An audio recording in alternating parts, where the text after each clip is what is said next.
but we'll see about that.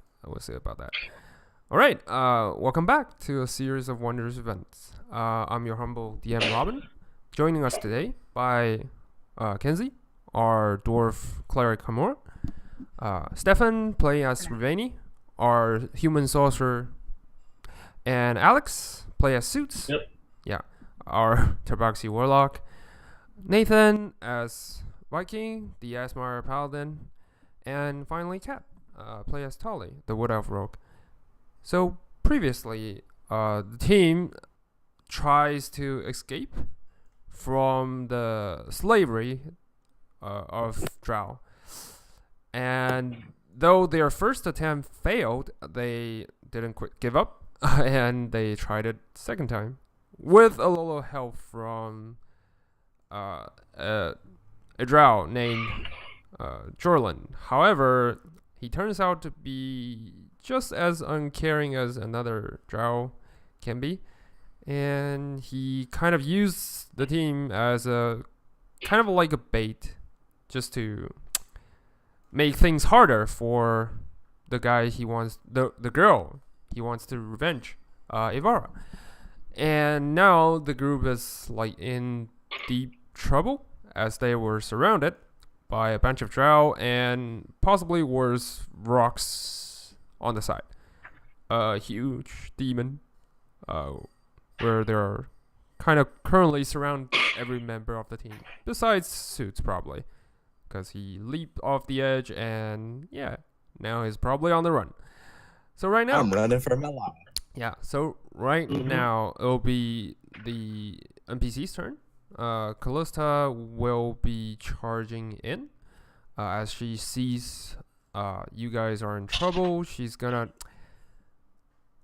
charge in. Tali, you see Callista as she's running. She seems like she's going to charge into the battlefield. However, she turn like around and dodge into the outpost, and you don't see her since. That will be the end of her turn. Now will be number 9's turn. Number 9, he's gonna this time for him he's actually gonna charge it, move closer to Tali actually, and he asks, "So, what would you like to do? I'll follow your lead." Anything drow. Kill it. Okay, that's good for me. And he moves forward and throws, like shoots, like a stream of blue lightning across the room. And Hamura, you see, okay, a string of blue lightning dodges past your shoulder and hits the wall. And you turn around, you see number 9 is like, oops, do it again. And this time he hits. The shot actually, okay, it actually took a huge chunk of flesh off the drow you were facing, and yeah, dealing quite a severe damage actually. And yeah, that will be his turn. Now, okay, now his turn is over. Jimjar out of nowhere just appears in the battlefield. Like, he's like, whoops, sorry, took the wrong turn. And he's gonna dodge back. However, as he's trying to move backwards, he's gonna take an opportunity attack by the Vorks, who's hanging above the ceiling.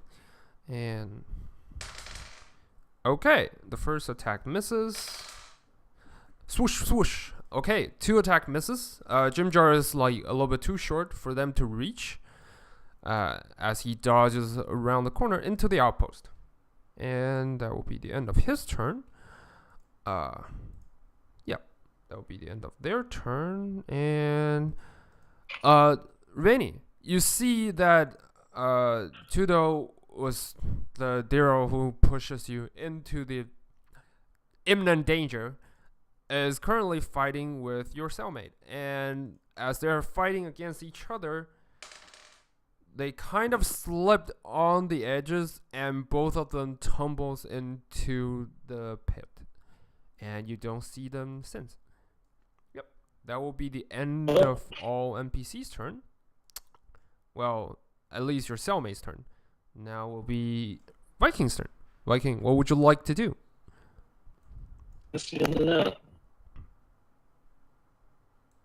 When Jim Jar came up here, Yep. I would want to use my free action to say, I bet you this fancy new magical clothing I found that you can't murder everything here. Just like as loudly and annoyingly as possible. You're not sure if he can hear you, since he dodges into the outpost on the back. But yeah, you're pretty sure you shouted out, and yeah. What would you like to do? I'm just using vanity, that's all. Okay. These guys, if I remember correctly, these guys are attacking us to my north. So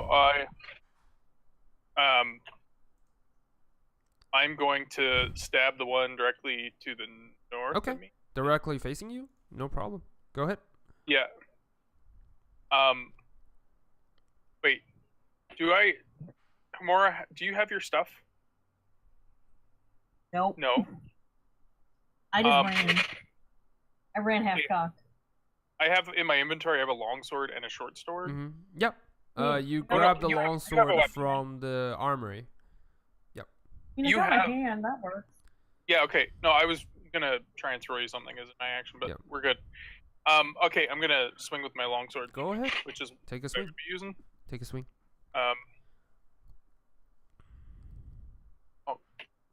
Why you know work longsword? Okay, that's definitely a hit. Roll for damage. Nice, because it's crit. Yeah, it's awesome. As you swing your longsword, you manage to cleave the drow in half from waist. Yeah, so just horizontally cleaves him in half. He tries to he screams and he tries to put his intestines back, but he slowly lost the energy to do so. Yeah. Chunks of blood pouring out from his body, and he dies immediately. That's a pretty nice critical blow you got there. Nice. All right. Just FYI, out of character.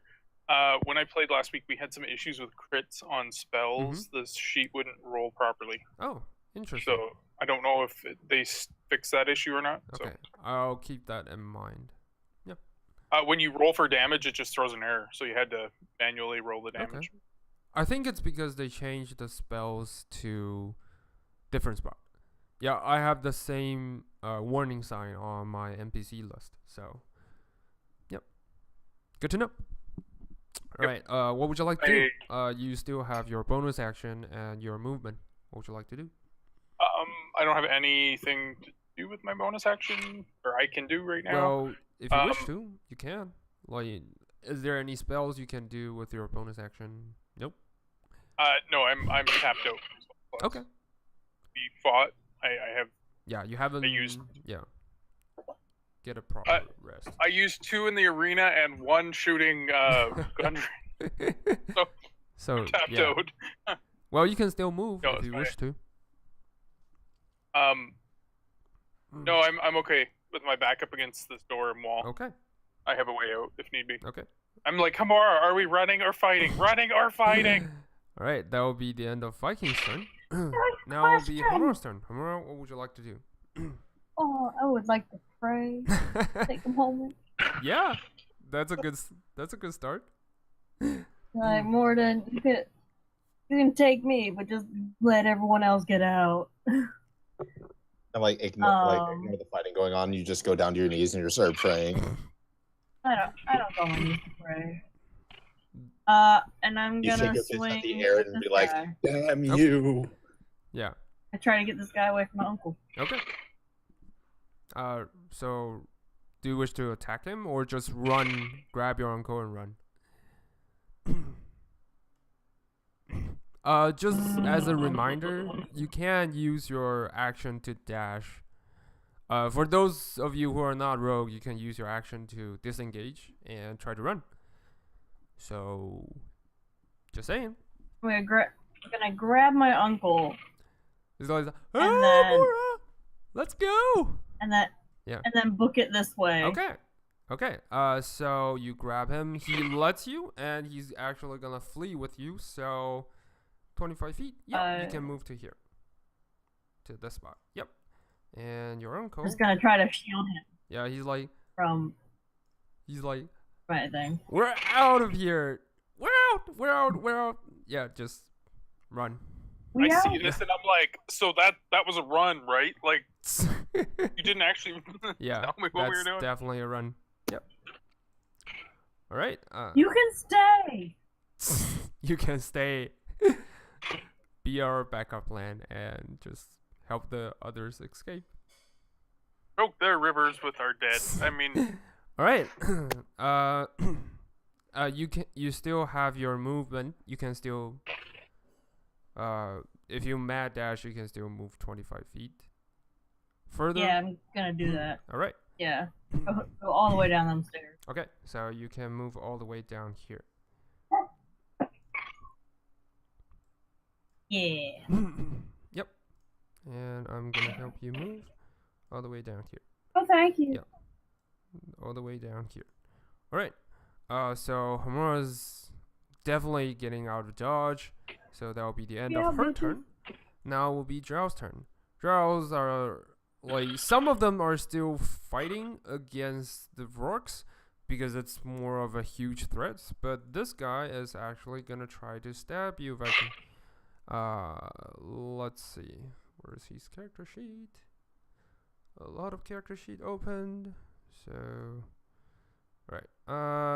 He's actually gonna stab you with his short sword. Alright. You still haven't got your armors back, so your AC is. I'm 23 AC. Or sorry, yeah, 13 AC. Yeah, you were wearing numbers the are hard. cloth, but yeah. So the first attack misses. The first attack misses. Right. However, the second attack is a crit and it hits. So as you were trying to dodge his attack, first his blade actually strikes the wall behind you, and you think that you try to mock him along the way, but his offhand actually scrapes you and like kind of stabs you to the stomach, dealing 12 points of piercing damage. And luckily it's not poisoned, so yeah, you're fine. You're fine. It hurts, but you'll be fine. And the Quaggathon is actually gonna try to grab the one Vork that is like in the outpost. You heard loud screaming, yelling, and like scratching sound, like biting sound. Like it's complete chaos. It's like total beast fight, everything. So this guy is gonna try to. Okay. Okay. Dealing.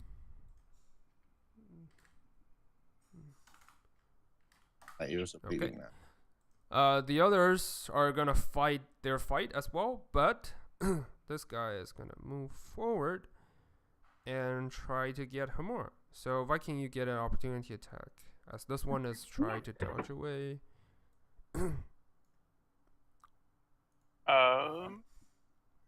Longsword. Alright, that fails. Sadly, that's a miss. So he consciously dodges your blade and like just never looks back and tries to get to Hamura. Yay. Right.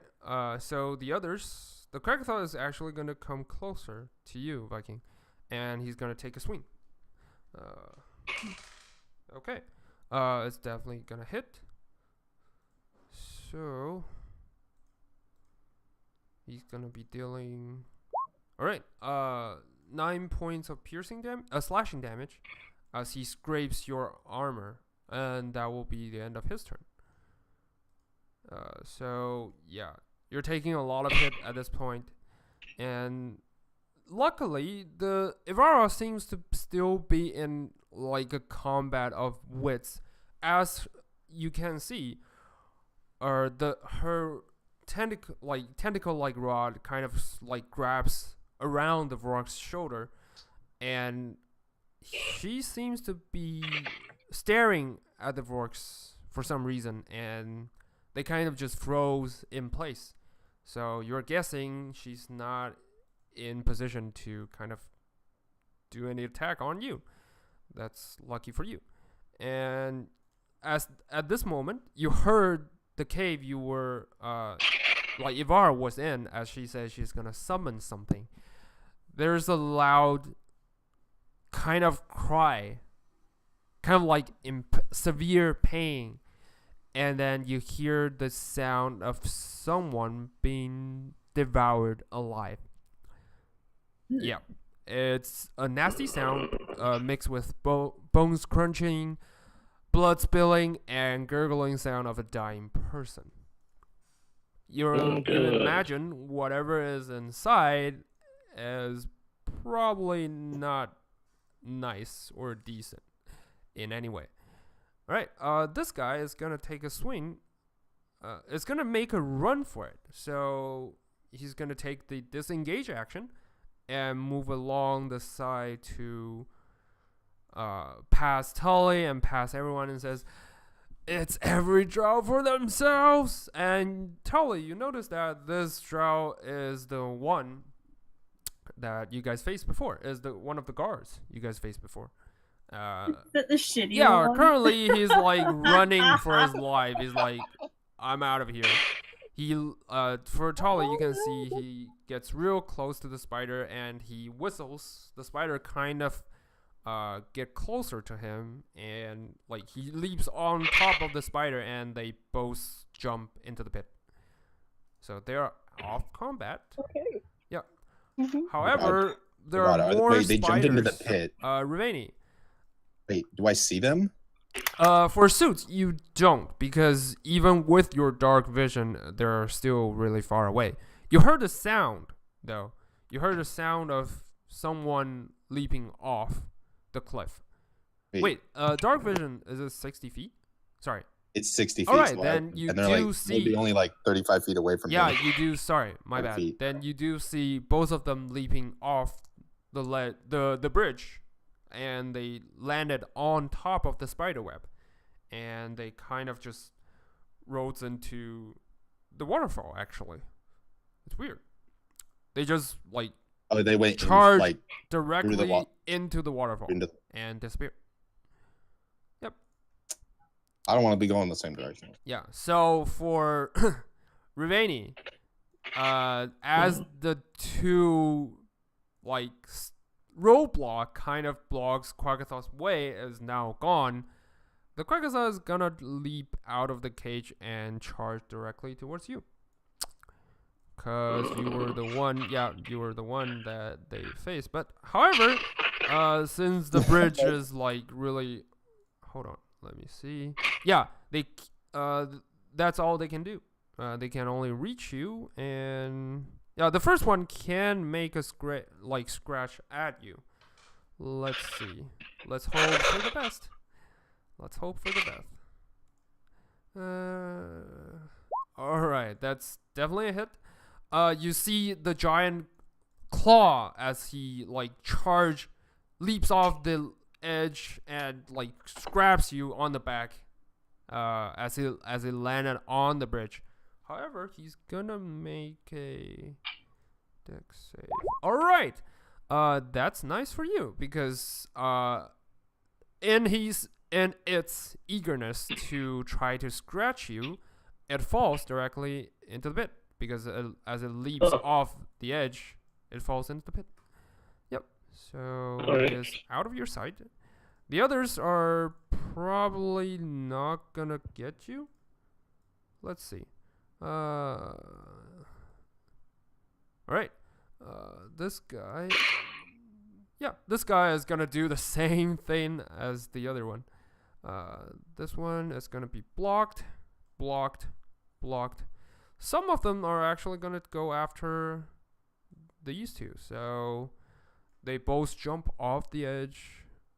Like 3 of them jump off the edge to chase off the others. Some of them leaps off here, tries to get closer. The other guy is gonna take a swing at you, doing... Alright, he misses. And he's gonna make a dex save to see if he All right, both of them like in their eagerness try to scratch you. They all end up in the pit. That's pretty lucky, I guess.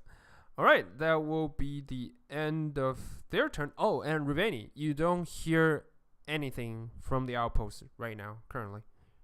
You before that you heard Jorlan and Saris doing like swordplay, and they are fighting each other. But now you don't hear anything. That will be the end of the enemy's turn. Now will be. Alright, the spiders actually move a little bit closer to Tolly. You can see around the corner spiders appear. That'll be the end. Now will be Suits' turn. Suits, you are now in the safety. However, the surrounding sounds horrifying. What would you like to do? I am not even in the slightest thinking I'm in safety because I have a black ooze following Safety. me. I heard. Did I? Yeah. I'm guessing I saw these things land in the water. These two. Yep. They I'm- kind of do like a weird scream. Sounds a lot like a puppy in the water, and the water just flows and they kind of just get swashed away. And I haven't seen any of my friends come down yet. I'm running like hell. Okay, which direction? I'm going this way. Okay. And I'm using my full movement, including my feline agility, Okay. plus a dash. So I'm getting the hell out of Dodge. It's 120 feet. Okay. As you out. move I'm gone. closer to the edge, you see like a small dim light on the far end. However, in your eagerness of charging, you bump into something. Something of a blackish, gooey stuff as you leaps directly into the gray goo. And because you weren't doing any kind of checks to see if there's anything ahead of you, the goo, hold on. Yeah. Gray ooze. This is that negative ex machina I was talking about. Yep. All right. The first attack is gonna miss. However, you're still gonna take 4 points of acid damage as. Oh no, not 4. Sorry. Let's see. Wait. This plus. For the record, I was planning a trust fall, and it was all on Yeah, you. I know. I was just gonna. I totally would not have seen you. Yeah. All right. You take 5 points of acid damage as you bump yourself directly into the gray ooze. And Okay. yeah, like since you only moved like 25 feet, 25. you can like move away from it. You still have your movement. You can use the rest of your movement to try to move away from it. But you'll have to make a dex save because you're now currently half covered like by the ooze. So you're currently like inside the ooze for a little bit. I just imagine it being like covered with pudding. Yes, with acidic puddings. All right.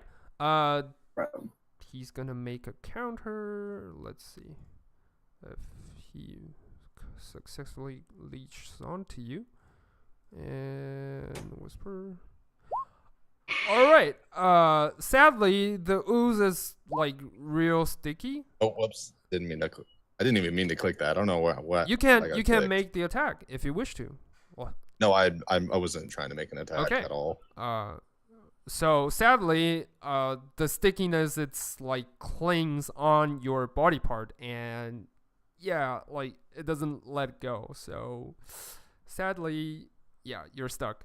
Rip. You haven't used your action yet. You can use your action to make an attack to try to escape. That was the reaction that was the kind of like reaction when you bump into something and you try to pull yourself out. So you can still make a conscious action to do that, to escape from it. Yeah. That will be roll for an attack. Try. Roll for an attack. Just attack. Try to cut yourself out. All right, you definitely makes it. Oh wait. Let's see. Yep. Remember if that's. what kind of spell that is.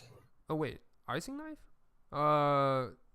Ice knife, which is it's my wizard. It's one of my wizard spells. Did I'm using my cast second a spell? level Because warlock. half of your body is. Yeah, I cast. Okay. Yeah, I cast a spell. In that case, you'll have disadvantage. Just saying, because you're halfly covered. And is it only verbal? If it's only verbal, you don't have disadvantage. It's somatic and material component, which I already have my book with me. And also, I realized you had said early on that my arcane focus was my compass. Yeah, that's for the warlock. Yeah. So wizard use different kind of focus. Yeah. So when you multi-class, you have 2 different focus. Plus, right now, your arcane focus it's partially gone. Yeah. Partially gone. It's magical though. Yeah, like from last session, you remember? The compass is like. Oh, my compass. Yes. Oh yeah, and then I also have my book. Yes. And you're stuck. Because of needing the material to cast and somatic components, you have disadvantage, and sadly that doesn't get you out.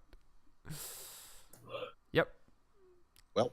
However, at this moment, your connection with Cora are you is saying stable. the spell doesn't go off? Hmm? Are you saying the spell doesn't go off, or does it still go off? It still goes off. You can still roll for damage. Because it has splash damage. Yep. You can still roll for damage. However, it's 3 damage. 3 damage. Okay. Or 3. I'm trying to remember. Wait, why is it piercing? Hold on. And why is it higher level casting? I thought it's because I have my warlock spell slots, and I can interchange spells with different spell slots with my pack magic, and I only have my warlock levels, so I have 2 level 2 spell slots. Okay, that's all I can cast it at. All right. So the gray ooze actually takes some damage, but it won't. It refuses to let go. So a total of 9 points of damage, because it's higher level casting, piercing, and cold damage, right? Let me find the thing. I'm gonna find the spell. It is elemental evil. Happens when I have spells everywhere. Let's see. Let me check your character sheet real quick. Ice knife. You create a shard of ice and fling it at one creature within range. Make a ranged spell attack against the target. On a hit, the target takes 1d piercing damage or 1d10 piercing damage. On a hit or miss, the shard then explodes. The target and each creature within 5 feet of a point where the ice explodes must succeed on a dexterity saving throw or take 2d6 cold damage. Okay. You cast it at a higher level, higher spell slot of second or higher. The cold damage increases by 1d6 for each. It says each creature within 5 feet. You are currently inside the gray ooze. Yep. You will also take the damage. That's 5 damage, right? Because the higher level casting makes it 5. Yeah. So I'm unconscious. Oh wait, no, I have to make a dex save. You can't make a dex save. That's the thing. The was gray nice knowing. ooze is also gonna make a dex save, and it fails. All right. I'm unconscious. What's your AC? Inside of an ooze. What's your AC? What's your DC? What's your spell DC? The spell DC is 12. Okay, then you definitely unconscious at this point.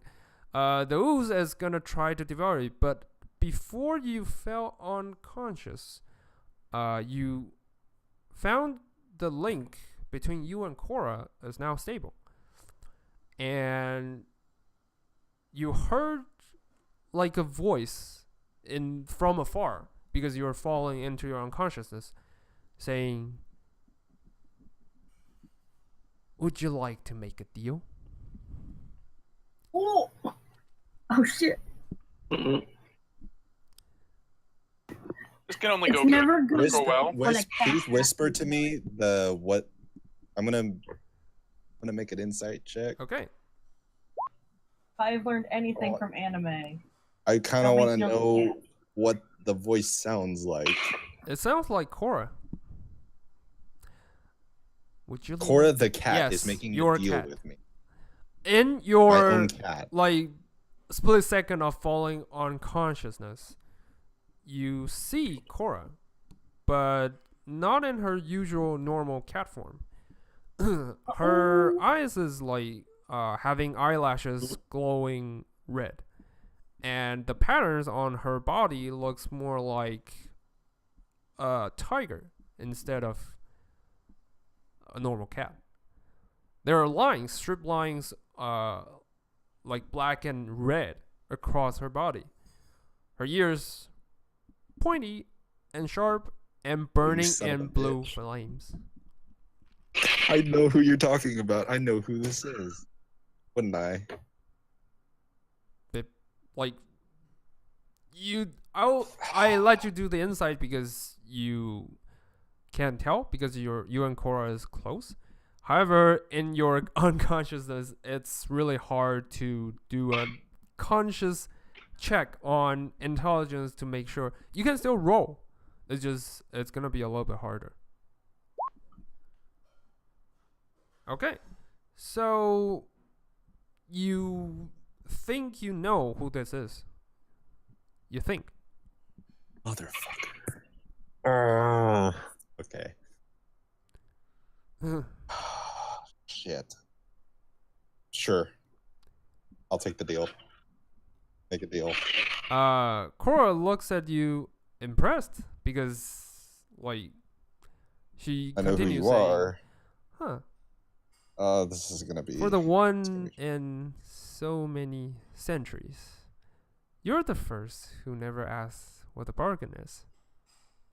I like customer when they do that. Oh damn it! I forgot. Yeah. Wait, what's the deal? Oh.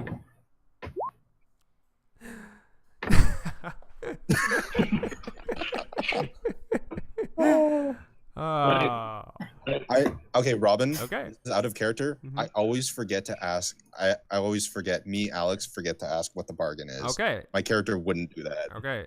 Okay. Character would at I'll least- say because you're unconscious, you're a little bit fuzzy. So you actually ask what's the deal? Well, before you agree signing on whatever contract you're making. Yeah. What's the deal? 'Cause I'm Okay. Cora continues guessing saying, I'm unconscious right now. well, of course, a bargain for your life. A contract. Okay. If I get you out here alive, you'll serve me. Well, that's certainly I can see the benefit on my part, for sure. Yeah. But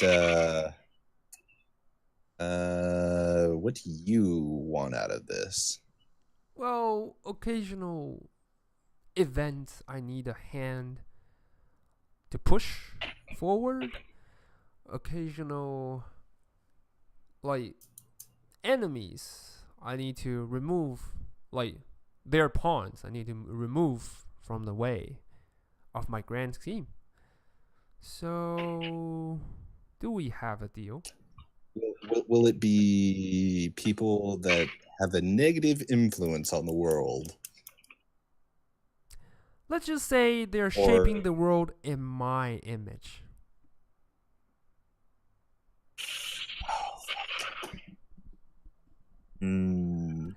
Well, you can, like, out of character, you can, like, tell me what you're thinking, who you think you're dealing with right now.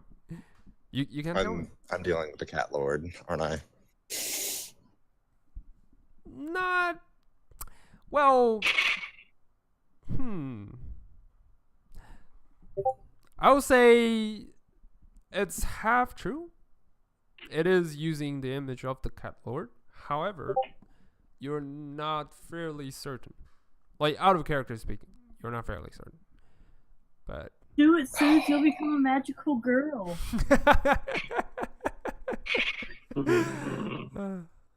True. Do I want it? Would he take it? Yeah.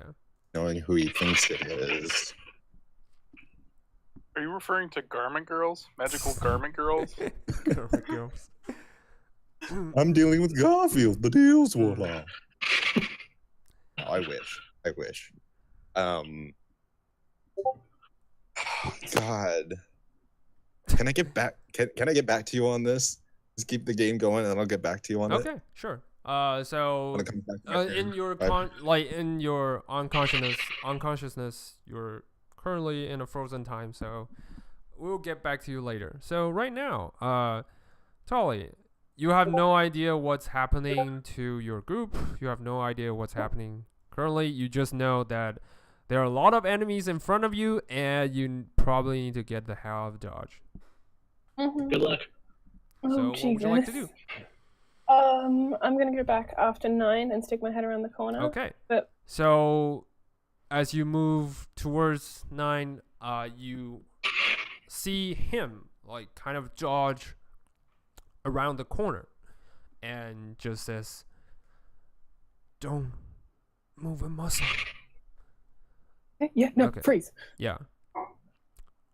Yeah, and as you peek around the corner, you see currently that there are sparks coming off from the tentacle rods that Ivara was holding.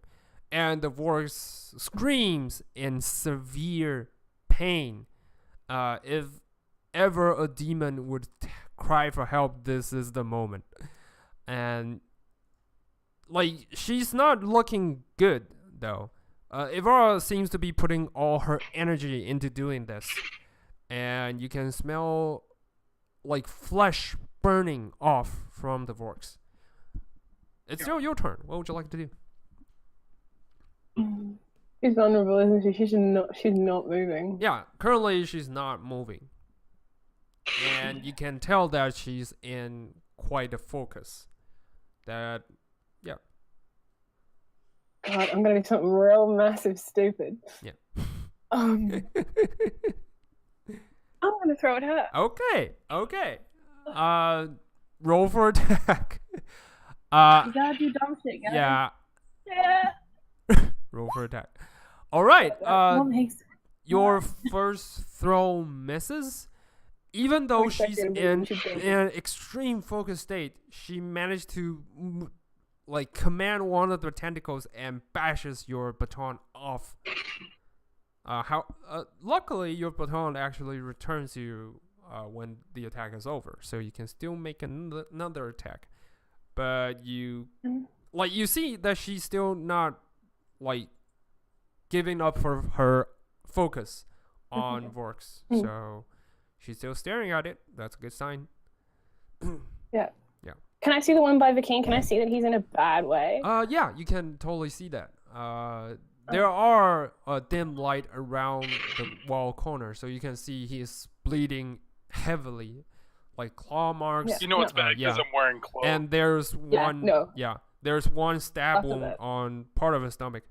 To your surprise, After that, it looks like the clothes avoids the stabbing. It looks like someone lifted his shirt and stabbed the knife into his abdomen, so you can see his belly, but the shirt is intact. It's weird. Yeah. all right. Crazy. I'll wing at the thing that's near him then. Okay. You roll for attack. All right. This time you definitely hit. Roll for damage. Jeez. All right. Because he's adjacent. Yeah, and it's So, sneak attack. 7. Okay. Nice. So you deal 7 points of total damage, and you certainly got the Quagathar's attention. Yeah. And it roars at you, and that will be the end of your turn. Or do you still wish to move forward? Oh god. I'm just gonna turn and say, has anyone seen Ravani?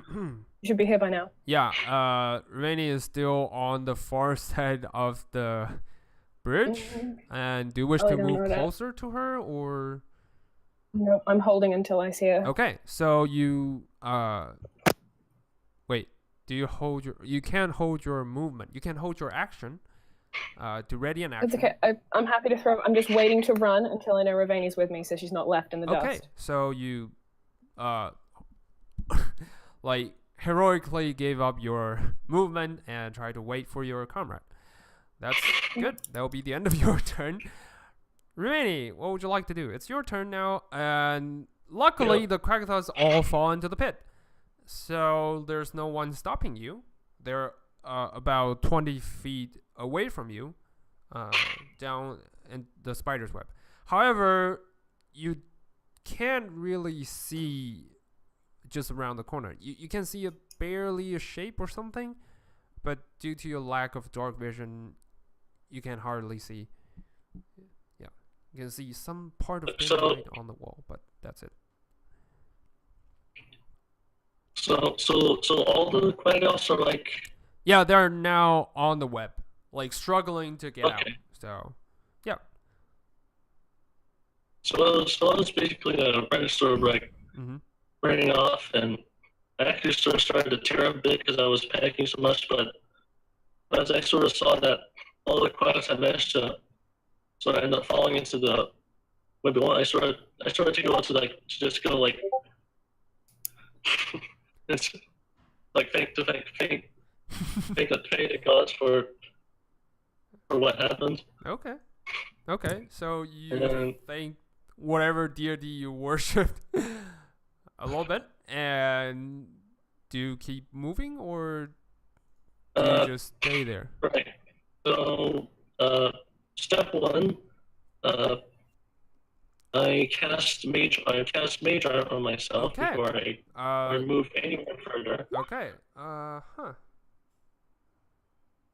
Oh, sorry. Wrong stuff. What the? All right. I'm missing the wild magic table for some reason. I don't know why. Let me double check. Okay. All right. For you, as you cast mage armor onto yourself, you feel this power surge through your body, and surprisingly, you also cast mirror image as a secondary image appears on the side of you. Yep. All right, that could have a lot worse. No, you cast both. So you not only cast mage armor, you also have a mirror image on your side. So yeah. I'll take it. Okay. And step two, I'm just gonna keep running. Okay. So you run into the room because you need to, and you see that both of them kind of just stares at each other, with blades holding against each other's throat. No one is moving at this point, so I guess you just dodge around the corner and try to get away from them. Yeah, I'm basically going like, sorry. I basically just like burst into the room as I pass by. I sort of say like, sorcerer coming through. All right, so Sarah's is like, excuse me. Sarah's is like, end him now. He wouldn't dare to move. And Jorlan is like, remember, I get you guys off the cage. Just remember that. And besides, would you dare take demands from a guy who just killed his comrade out of no reason? What would you like to do? You still have your movement, your action. What would you like to do? You can help one of them. Or you can just ditch them. It's totally up to you. You can totally ditch them and just run. Yeah, I just sort of say like, I sort of go like, I'll get back to you on that, and I just keep going. Nice. Nice. I'll take a brain check. Yeah, nice. The funny thing about that There's literally 2 images beside him, and it's like stereo saying, "I'm gonna get back to you on that," like with an echo. As you're like running away. Yeah, like because the mirror image is also talking, so yeah. And they follow you. Yeah, and he follows you. Yeah. So they both like yelled, "Get back here! Help me!" And yeah, you just totally ignores them and continues moving. Yeah, that will be. You can still move to here next to Tolly. You still have that kind of movement. And as you move closer, a spider leaps out of the shadow and try to attack you midsection as you move across. Spider. Let's see. Spiders. Giant spiders. Huh. Alright, I'm gonna use this action. He's gonna bite you. Try to bite you with... Okay, he definitely bites you. And make a constitution save. As he leaps out of midair. These mother effing spiders. Yeah, motherfucking spiders. Mother effing cave. So he rolled higher than 15. Yes, he rolled a 21. He rolled a 21. Yeah. Okay. However, with your mirror image, hold on. Oh, that's right. Let me check on mirror image part. Yeah, mirror image would probably save your ass. Yeah. Let's see. What does it do? Roll a 6 or higher. Yeah. Change the attack target to a duplicate. Yeah. 2 duplicates, you must roll a 8 or higher. Yeah. 1, it must be 11 or higher. You have 3, so yeah. Roll a d6. Oh, sorry. No. 20. If it's 6 or higher, a duplicate takes it. Okay. Sorry, I opened it. Yeah, on my I'll other screen. roll for 20. Okay, 11 or higher. All right. All right. That definitely bites. Yeah, that definitely bites onto one of the duplicates. Sadly, like gladly, like enough. It just leaves, mistaken your duplicate as you. And what's your dexterity modifier? It is 2. Okay, so he definitely bites off the duplicate's head. However, it bites into it. It bites into air. Just you heard the like sound of like fangs clanging, and you see the giant spider over your head and into the pit. Yep. So that will be the end of the spider's ambush, and will be. You can still use your action. You still haven't used your action yet. What would you like to do? I sort of like I just like shriek a little bit as the spider tries to jump at me, and as it misses, I finish going out to the tally, and I sort of start like words just start jumbling out of my mouth as I sort of try to compose myself and. Easy, love. Easy. And I think now I have this mirror images and I don't know what to do now and Good. Can we go? Yeah. Probably yes, a better conversation yes, for another time. You hear Suits in the back of your mind when you remember earlier. Can we go? Jump into the waterfall. Remember waterfall. All right. So Ravani, you can use your action to jump into the outpost or jump into the spider web. Just remember, the spider just leaps onto the spider web. I'm not going anywhere near that spider, so not that spider. I'm jumping into the outpost. Okay. So you leaps into the outpost with your action. You see, Callista is like fumbling through something along with Jimjar. Jimjar is like, "Where is it? Where is it?" And just like scraps around the chest, the closet, and everything. Callista is also mumbling like, where is it? Just like the both of them just searching for something. Yeah. I just go like, what are you guys doing? We gotta get out of here. Not before I get my... And they both shout and they both stare at each other, and then Callista says black diamond, and Jimjar says the gem. What gem? Jimjar is like, oh, so you're not searching the same stuff as me. I guess we're fine. And he turns around and says to you and says, it's the key to getting us alive out of here. What do you mean? What are you talking about?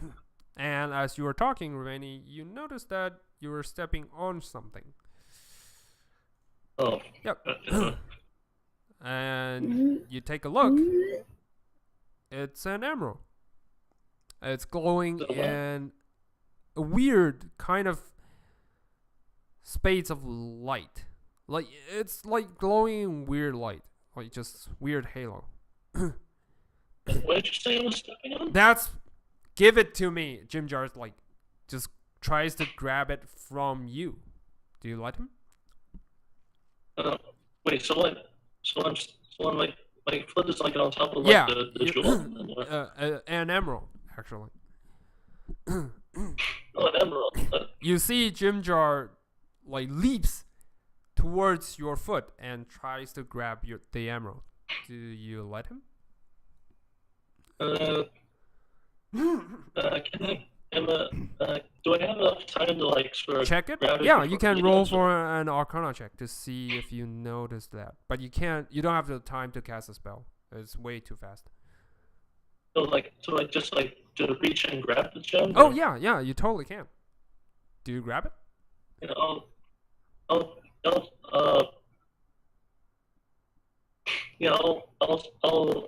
grab the gem first. You grab the gem and Jimjar bump his head to the walls. He's like standing up and says, "Give it back," and that will be the end of your turn. Now will be the ooze turn. As the second ooze appears, they kind of walk by each other and tries to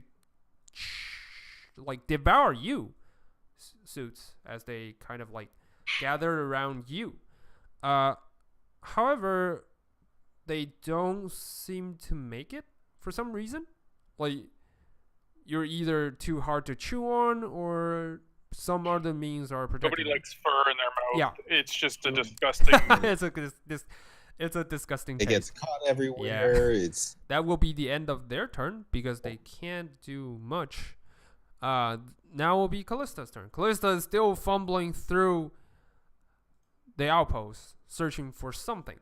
While Jimjar stares at you, Ravania, and demands for the gem to give it back to him.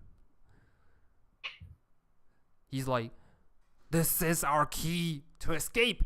Give it back. Only I know how to use it." His face is really.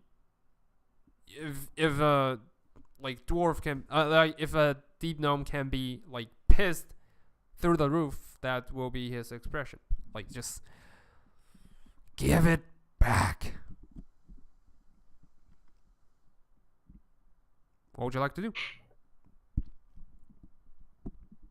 I look at Callista and I sort of Callista ask, is totally ignoring you guys and still searching for something. God damn it. Yeah.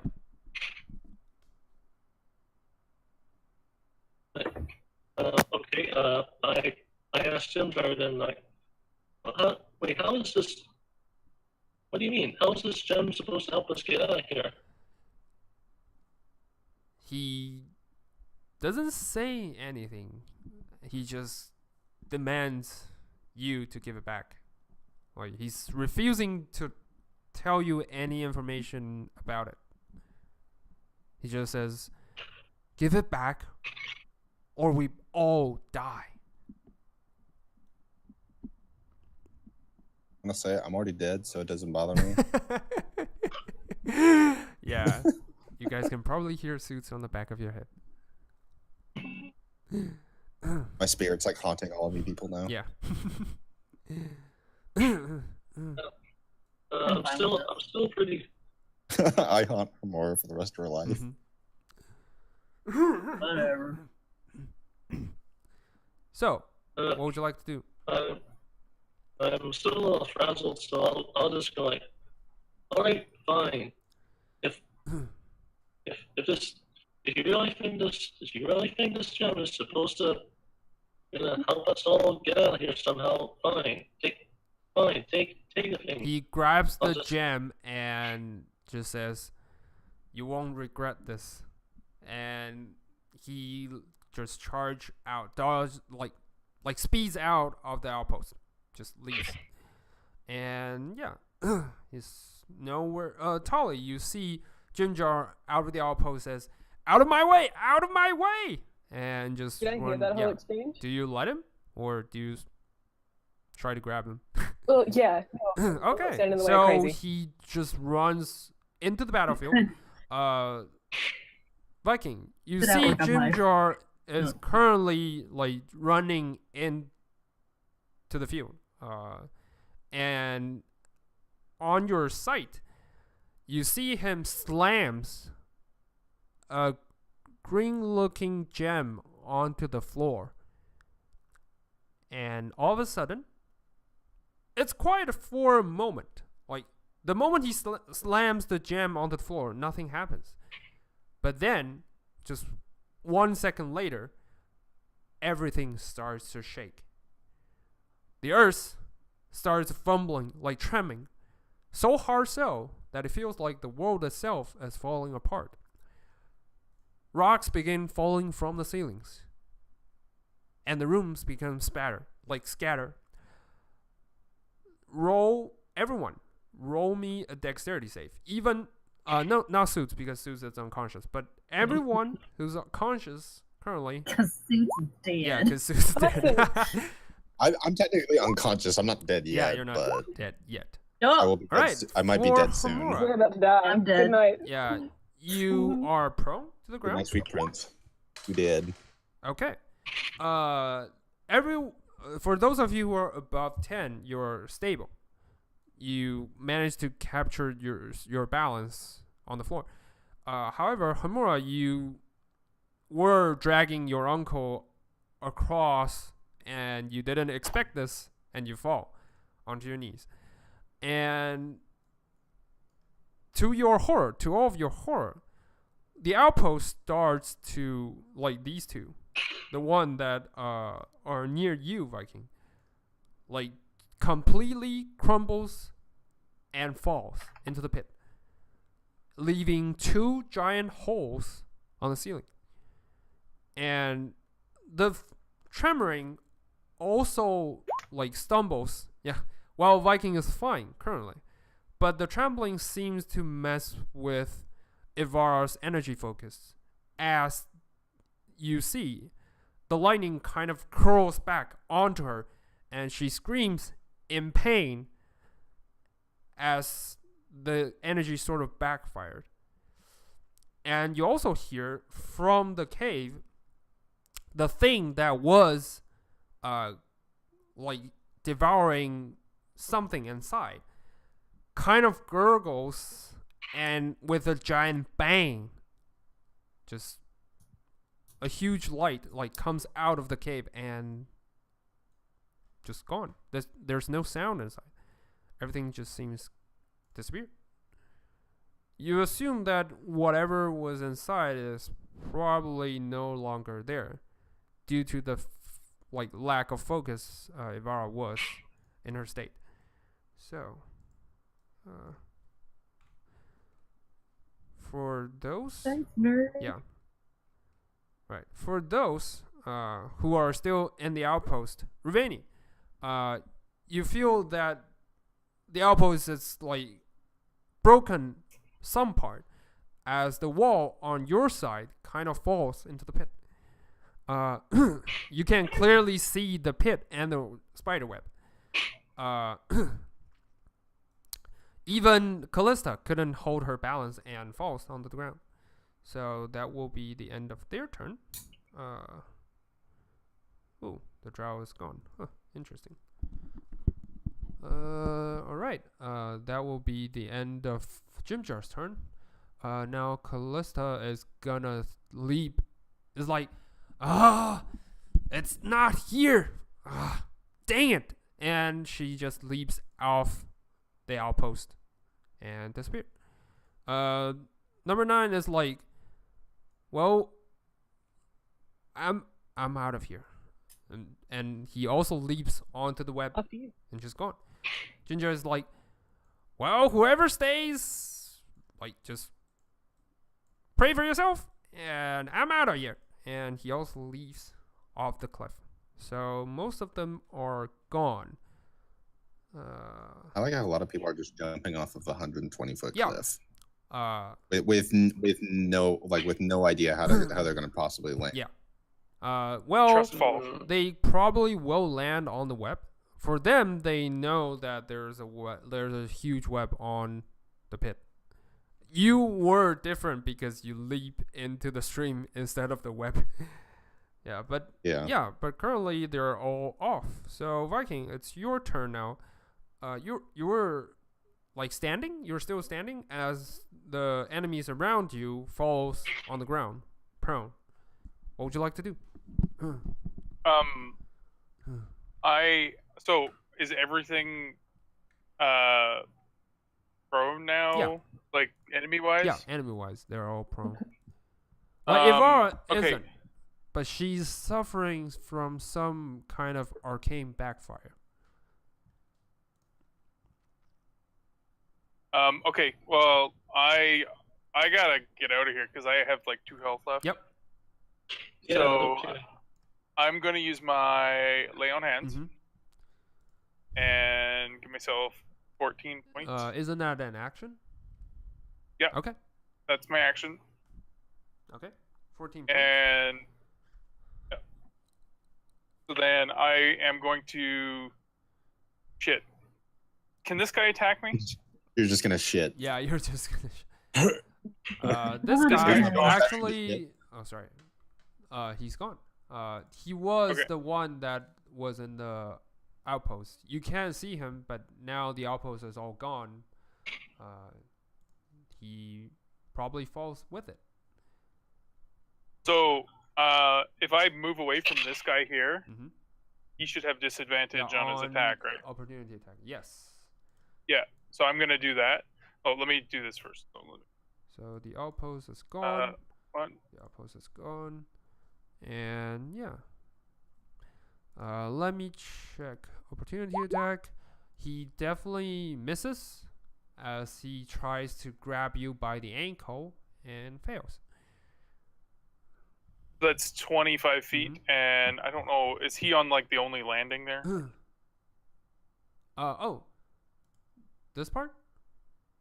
Yeah. Can I go anywhere down here, or is that like a landing? You can go along the like stairs, and but he's blocking the way. He's the one that's blocking the way. Okay, I'll stay there then. Okay. And so you can leap off here. It's no more than 30 feet high. No, I'm okay. Yeah. These parts are going going downwards, so you can easily leap off here. Since I only have a sword right now, can I how would I attack with an arrow? This is like another round. Can I like take an arrow out, kind of like Aragon does, and just start stabbing people with it? You can. The arrow will be. I'll rule that the arrowhead will be 1d4 points of damage. However, it's not gonna. They're poisoned, so I don't really care. It's not gonna count as a finesse weapon. It's gonna be count as normal weapons, and it's not gonna apply any dexterity bonus.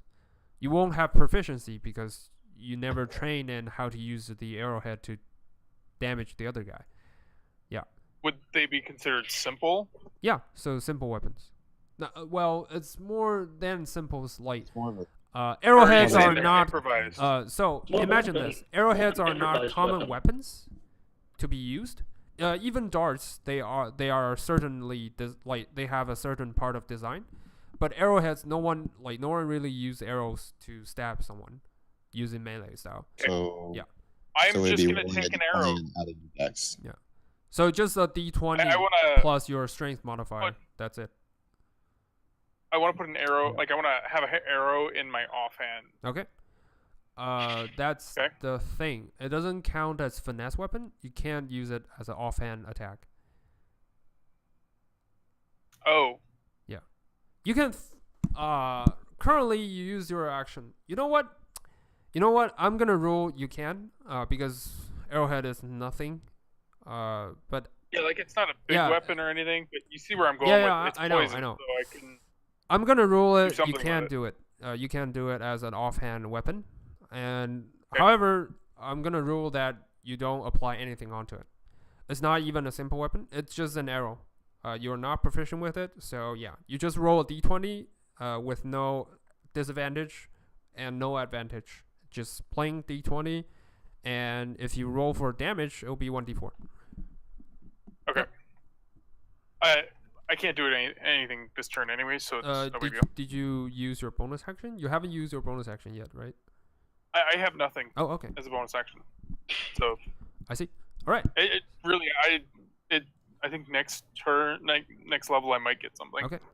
Or What I'm if I had saying a is shield. because I rolled that you can use the arrowhead as a bonus attack, as your offhand weapon, which means you can use it to attack on your bonus action. Oh. Yeah, that's why Well- I ask. I rolled that Oh. you can use it as a bonus action Yeah. attack. So Sorry, I don't normally I don't dual wield. I don't think I've ever dual wielded. yeah, that's why you don't have so- proficiency bonus. You don't have anything. It's just a d20. So I just roll a d20. Yes, plus plus nothing. strength. No, plus nothing. Nothing. Yeah. Okay. So I'm gonna try and stick the guy in front of me. Yeah. Okay. Do it. Just 1d20. Let's see how you do it. All right. So, It probably not. fails. Yeah. So even though you were not wearing your heavy armor, you think that he might have hurt you along the way, and he dodges his head as your arrowhead stabs around his shoulder. Like, just misses. That will be. And then It he didn't break fell though, right? Hmm? It did not break, No, it didn't. or I didn't. Okay, It didn't. I'm actually keeping track of them because you Okay. said I had 20. That will be the end of your turn. Now will be Homura's Yep. turn. Homura, you can use your action to move up. That will be your action.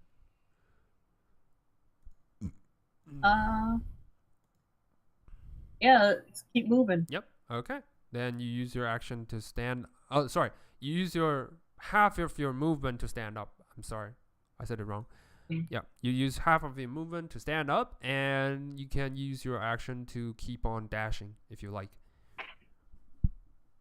What would you Yeah, like? I'm gonna keep my uncle in front of me. Okay. Then you're I'm gonna gonna. push him forward and just keep this drow from attacking him. Okay. So you just drag him. Just keeps on moving forward. Sorry, I need to make the descending. Yeah. So you drag your uncle and use your action to move forward, and you disappear into the darkness. Yep. And that will be the end of your turn. Now it'll be Drow's turn. Drow is gonna turn back and make his attack on you, Viking. Let's see. Normal Drow. Short sword. Okay. Attack is gonna miss. So you see his blade arc through your shoulder. For a moment, you think he's aiming for your neck. However, he misses, and he feels bad for himself, basically. That will. I do as well. Yeah, that will be the end of his turn. Better luck next time. Yeah, he's gonna try. That'll be the end of his attack. He's gonna try to move, on pursuit actually. So you get an opportunity attack as he moves away, and try to. Oh no, actually. Sorry. Actually, he's gonna consciously do a disengage action. on his bonus action, and he's gonna dodge and dash into the shadow. He disappeared. That will be the end of his turn. So, yeah. The Vorks are... Some of them are down with the outpost. However, there are still some that's fighting. And this guy is gonna try to aim for our high priestess. This one is actually tries to fly away into the darkness. And this one is out of nowhere is gonna try to grab you, actually, Viking. He's kind of severely damaged by the fall. You see part of its wings are broken, and part of its arm is not working. So, but it's still determined. The one thing that caught your attention is how orange the pupil looks. And it's gonna make an attack for you. Works is gonna have disadvantage on. Okay, so he misses, and he's gonna try to make another swing.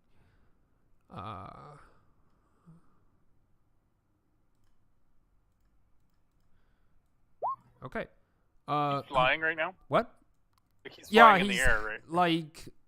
He's only about 5 feet above the floor. Like I said, part of its wing is broken, so it's hard for it to really stable itself on flying. So you can't really fly that high. With that, roll me a Constitution save as its talent actually scrapes you, Viking. All right, you 15. You definitely makes it, and you take only 17 points of piercing damage. As the 1-7? Yeah, 1-7, 17. I'm down. Okay. Yeah, you're totally down. Yep. That will be the end of its turn, and yeah, Riveni, for what you can tell, Ivara, the lightning that was around Ivara's shoulder is disappearing, and she seems to be getting a hold of herself. Well, that will be the end of her turn. The wolves is still trying to devour you, Suits, but keeps on failing. However, when you are inside your contract making space, whatever that space is, you think it's probably spiritual space, you could see the light that probably the aura that was shooting you is kind of fading. That will be the end. The aura that was shooting me? Shielding. Sorry, pronunciation. Was shielding me. That was. My shielding aura. Yeah, that was kind of around your body, kind of disappearing. I forgot to say my shielding aura ended up. Yeah, it's not. It's not your shielding aura. The aura, the halo looks purple. It doesn't look like any color you used. Yeah. Is there any significance to it being purple that I know? Is there significance that comes to mind? Not really. No, yeah, well, okay. You notice that, for what you can remember, Cat Lord always fond of purple. Just something. Yeah, just something personal. You remember that when your kind used to do the ceremony, you always honor him in purple drapes.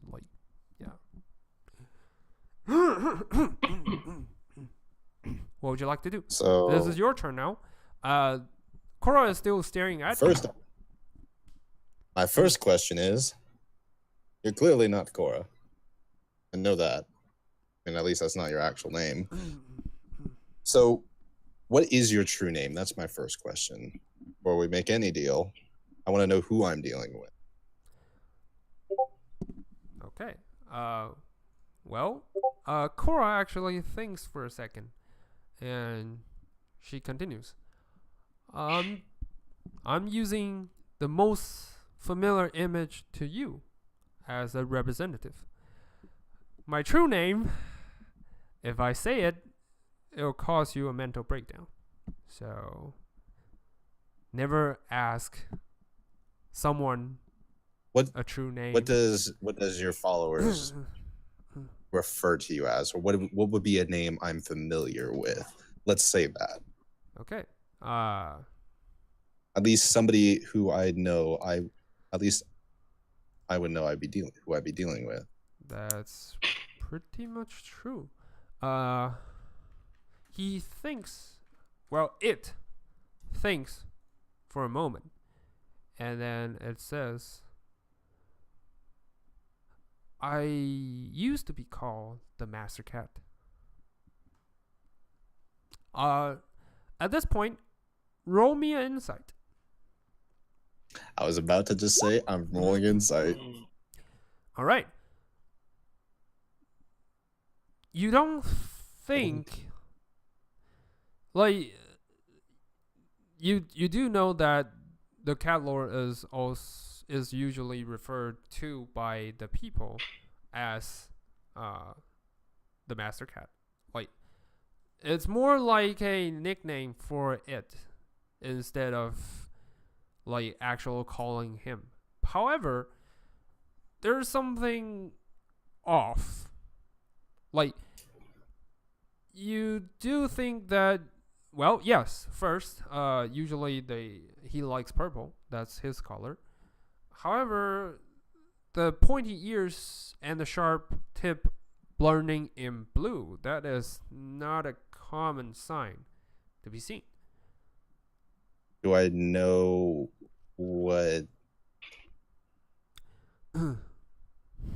that means, or who that would be who that would be associated with? Roll and just intelligence check. Just plain intelligence to see if you know anything. If you can, from the deep thoughts of your mind, you can't really tell who you're dealing with, but you can't tell for sure that it's not the cat lord, because he's known for being well, naughty is a word. Like, he's known for being like devious to others, but he takes care of his own kind. So you're not sure if the cat lord is just making fun of you, or if it's even the cat lord after all. Well, you ain't got all day. So what do you say? How do I know I'm actually dealing with the Master Cat? Well, how do I know you're not just another deity in disguise, tricking me into making a deal with you, with somebody who I believe is the Master Cat, and not somebody who I think, and instead making a deal with another patron? Essentially, I could be making a deal with the demon lord. That's the cunning thoughts I would expect from you. However, do you really think you have a choice? Either are you even my sure help, that you can even, or are you sure you want to take on a fight with Ogma? Because I already have an existing contract with him that actually signs away my soul. Well, so if you look deeper into your soul, you will see that with someone else's property. Yeah, like he's continues saying, if you look deeper into your soul, do you still feel the connection? Do I? Yeah, you don't. Like, if you can try to reach into yourself to see if you feel the connection between you and Ogma. I do. Okay. As you reach deeper, you're horrified to feel like the connection is gone. Like, you still possess the power of whatever he gave you, but the once tight and almost unbreakable connection is now gone.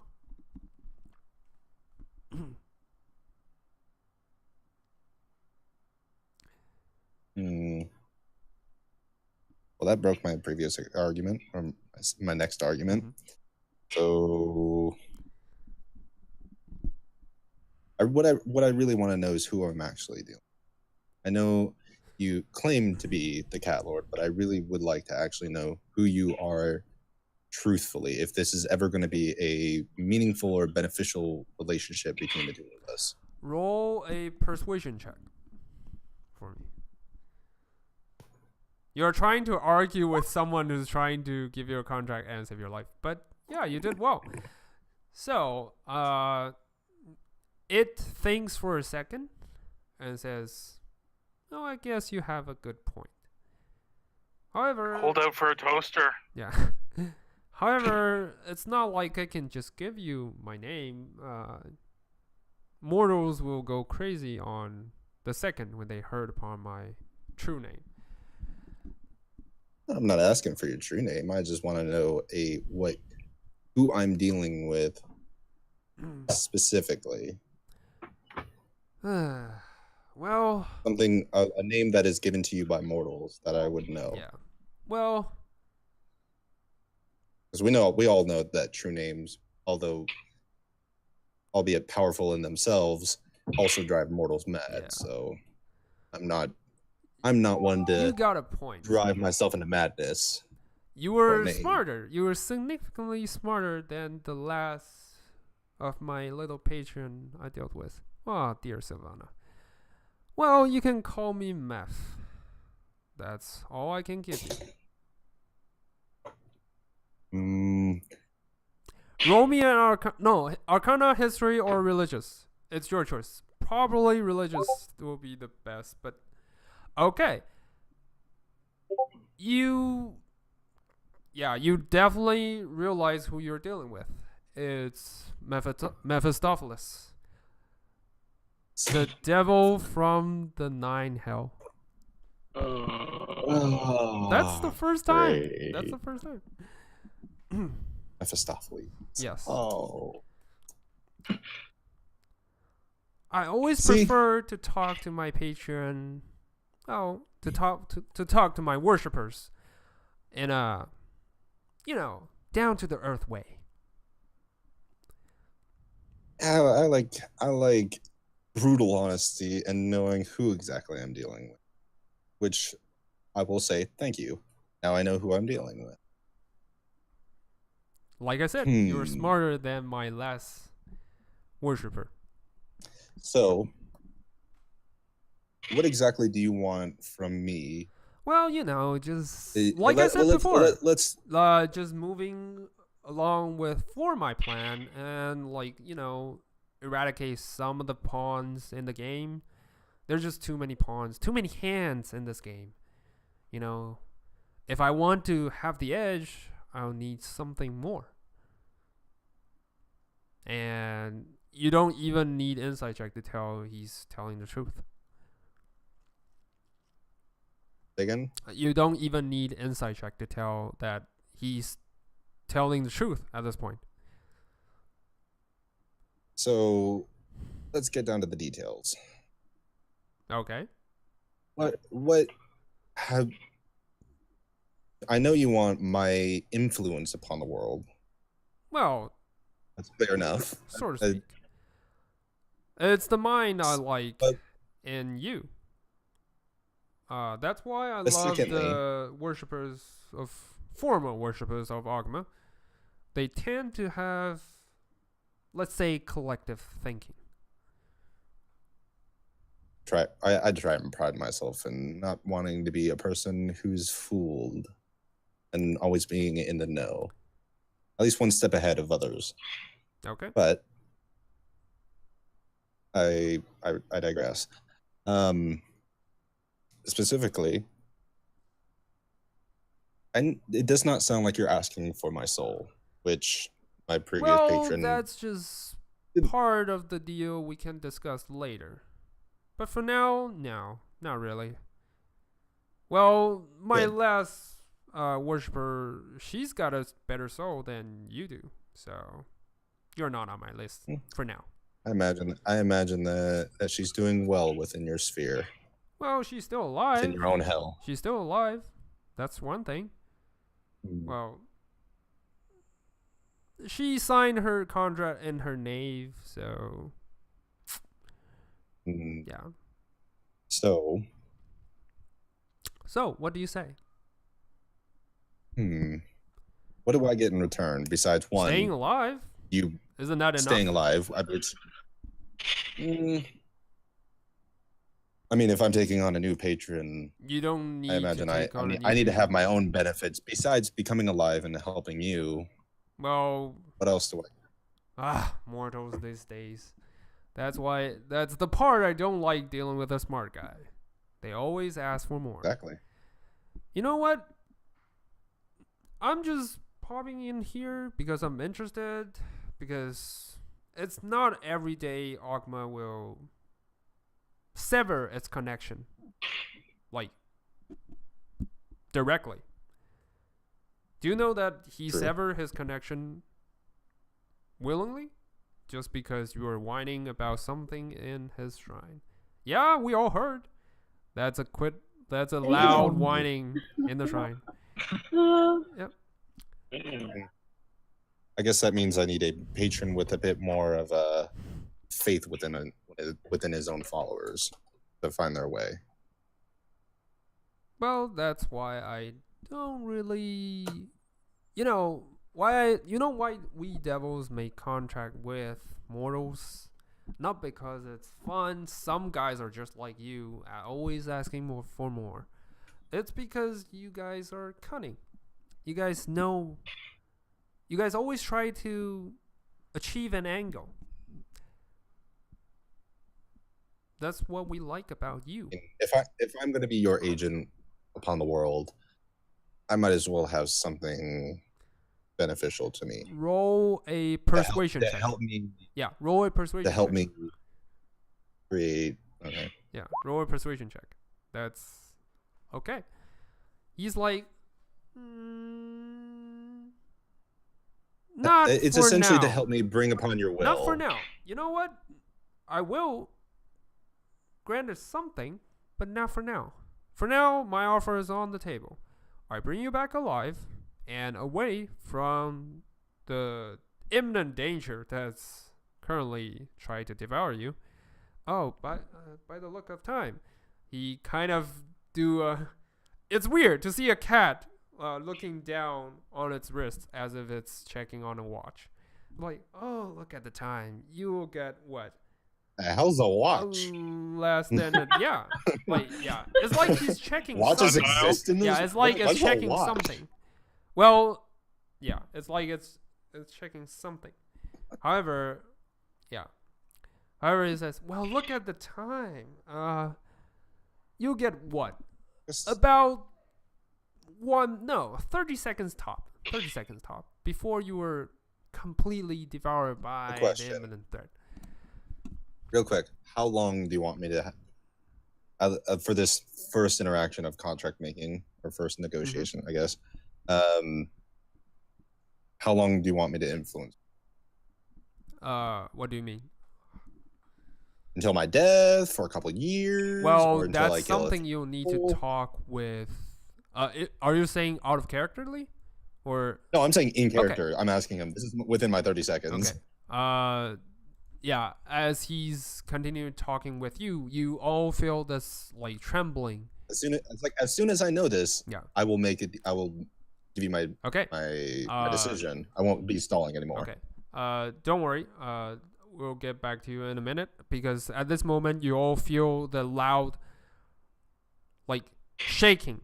Like, from your angle you can see the outpost dropping down, and like there's a huge gap, like splitting off the one's prison like platform. And we'll get back to you shortly. For now, it'll be the end of Suit's turn and Tolly's turn. Tolly, what would you like to do? You don't see outposts falling. You see everyone jumping, leaping away. what would you like to do? What did I hear Callista complaining about not being able to find the thing she wanted? Yeah, she's like yelling and screaming and trying to find something called the black diamond. Okay, cool. And how sturdy is the base in front of me? Do I reckon I'd have a good 5 seconds just to have a quick look? Yeah, you definitely have a quick 5-second look because it's not shaking now. You can totally jump in. Oh, absolutely. Okay, you leap inside. You see like 4 crates that's already been smashed open. There's in the meantime, I'm like going like, holy moly, as like the shake as happens.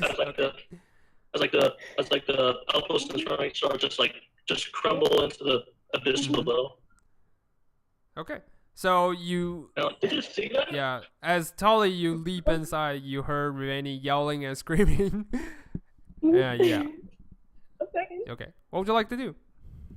I want to find it. Okay, roll for perception check to see. Oh, sorry, investigation. Now that will be investigation. Dunk, this is bad. Yep. Roll for investigation. Okay. You, after a thorough, nice. You were trying to search. At first you think it's probably in the box. And as you move forward to the box, your feet kind of hits on one side of the wall. And you hear a clicking sound. And you immediately notice that it's something of a mechanism you once familiar with. And you turn around, you kind of do a checking on the wall, and you see that there's a small hidden crate inside of it. I'm taking the whole thing. So the mechanism actually opens up the gate, and you kind of grabs it out. Inside the I'm small... gonna pocket it. Yeah, do you wish to open it? Is it just a small chest or is it's a small chest. Like a really, really small chest. Okay, I'm not gonna open it. I'm literally just gonna shove it in my pocket and be like, let's go. Okay, so you just dump it immediately inside the bag of holding and just run. Okay, so which direction do you run towards? I saw everybody jump down. Yeah, jump down onto the web. I'm following suit. Okay, so you leap directly into the web. Okay, from the outpost directly into the web. That will be... Oh, okay. That will not be the end of your turn because you fall directly into the pit. And that... Now, you feel yourself... as you fall into the web, you feel yourself stuck onto the web. What would you like to do? Yeah. You still have your action to do. Yeah. So you're trying to carve out your way. Okay, roll for attack. Just normal attack. Good. Okay. Nope. Don't worry. The web is easy. You with a little twisting and manage to kind of, you think some of your hair has been ripped off by the web, and finally you manage to cut off a hole and you fall into the water. You notice that before you fall into the water that all of Jimjar, Callista, and number 9 also disappeared. They're leaving only a huge hole on their web. So you assume they also fall into the water. That will be the end of your turn. Now will be Rivani's turn. Rivani, what would you like to do? Your friend just leaps off the outpost. Yeah. There's probably nowhere else for me to go at this point, so I'm gonna just do a cannonball right in after her. Okay. You leap for the direction that you think it's the web. Wait for me. Yeah. Okay. You successfully landed on the side that wasn't a hole. That isn't a hole, because there's already 4 holes on the wall. So you managed to successfully land on one of the spots that's still clinging on the web. But now you're stuck. Well, you still have your action. What would you like to do? You can cut your way out of it if you have the tools, or you can use magic. That's entirely up to you. I don't assume you have a dagger on you, right? No. I'm pretty sure a dagger was part of my sort of. Yeah, but equipment. your possession was taken away before. Yeah, but I got them out. I retrieved from the bag of holding earlier. Cool. Then then in that case, you will find yourself having a dagger on your belt. So yeah, because I definitely got. Gave it to Ollie. Yeah, but I thought I had your dagger. Okay. Oh yeah, no, I definitely gave you my dagger. So if you don't have the bag of holding, I don't think you'll have the tools. Well, you still have magic if you wish to. You can still do that. Yeah, I'll use some I'll use the magic to burn a hole through the. Okay. You don't even need to roll for attack. Firebolt. What spell do you use? Firebolt. I assume. Yeah, just like a simple. I'm pretty sure a firebolt should do the trick. Yeah, so you don't even need to roll because fireball naturally burns off the web that's clinging onto you, and you also falls into the water. Yep. A huge splash, and that will be the end of your turn. Now, for those of you who are in the water currently, remaining, you don't see anyone because there's no light.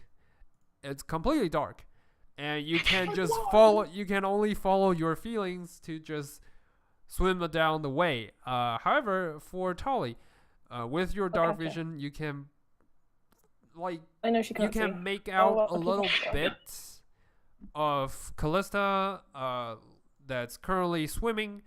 To your surprise, she seems to be swimming really well. On the other hand, number 9 seems to be having a huge problem with its weaponry. It's kind of twitching as it's floating down like a chunk of wood. So you can't tell for sure if it's alive or just shorted. Jim Jar is nowhere to be seen at this moment. Yeah, so that will be the end of their turn. Now will be Viking's turn. Viking, as you roll me a death save, and as you enter, okay, that's a 20. That's nice. But it's what's the mod? What? I thought it was just a straight D20. Huh. Why is there a modifier on the... That's weird. Yeah, that there... Anyway, it's 18. We can minus the modifier. It's 18. And as you're in your unconsciousness... His is 9. Yeah. I'm just gonna see something real quick. Okay. I'll still talk. My... Don't worry, I can still talk. Yeah, I'm just wondering if it's... Oh, it's not con. Never mind. Okay. Oh, it may be calculating because of the cloak. Yeah. Even though I have it unequipped. Don't worry, I already count as 18 because I just minus the modifier and the UNIV, whatever that is.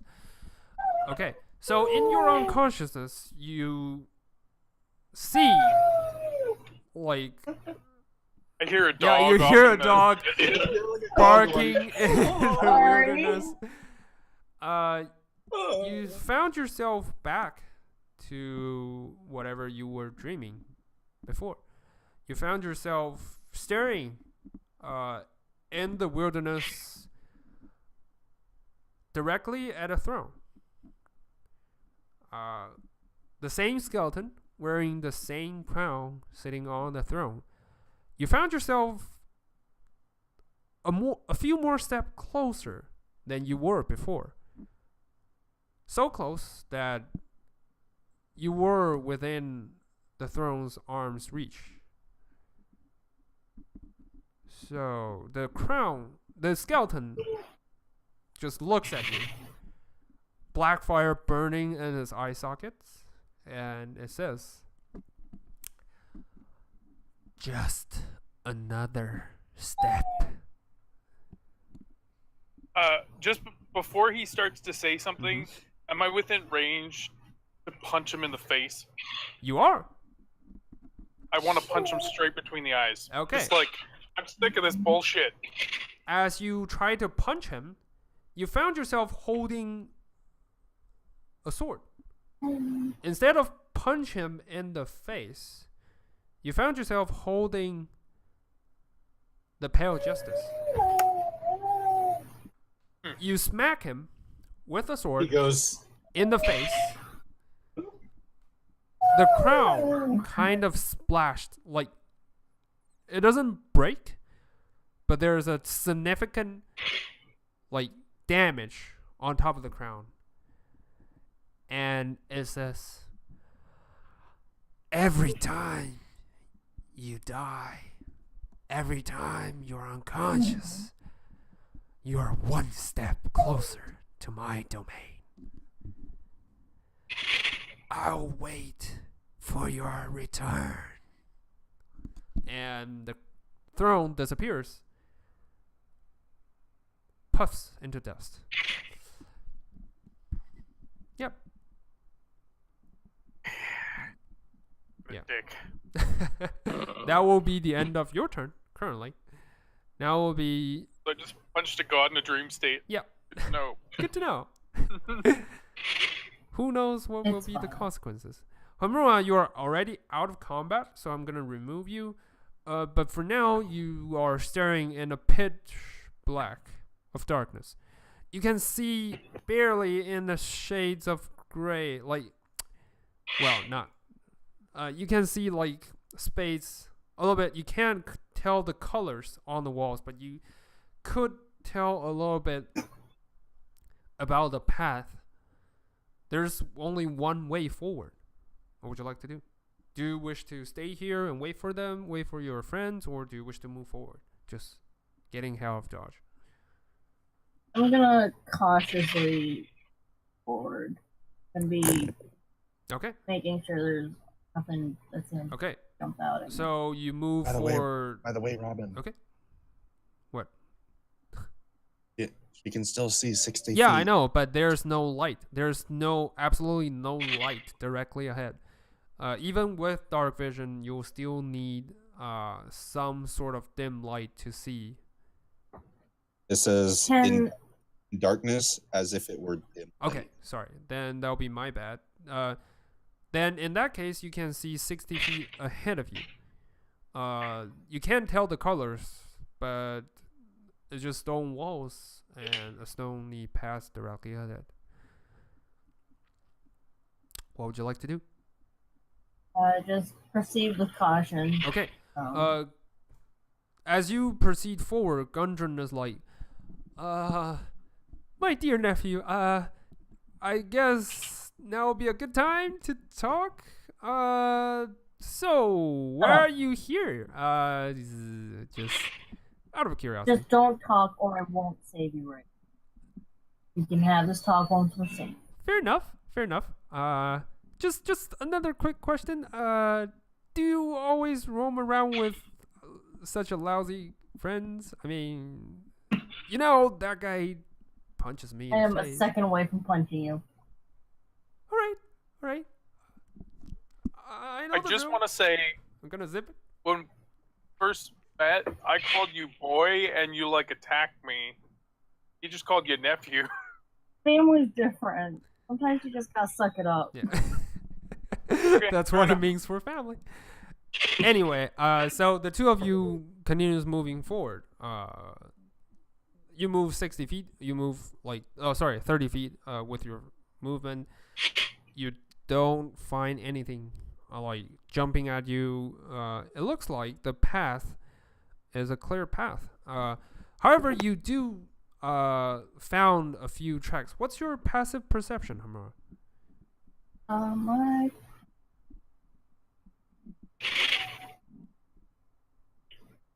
12. Okay, you can tell, like, the path is partially nature, partially man-made.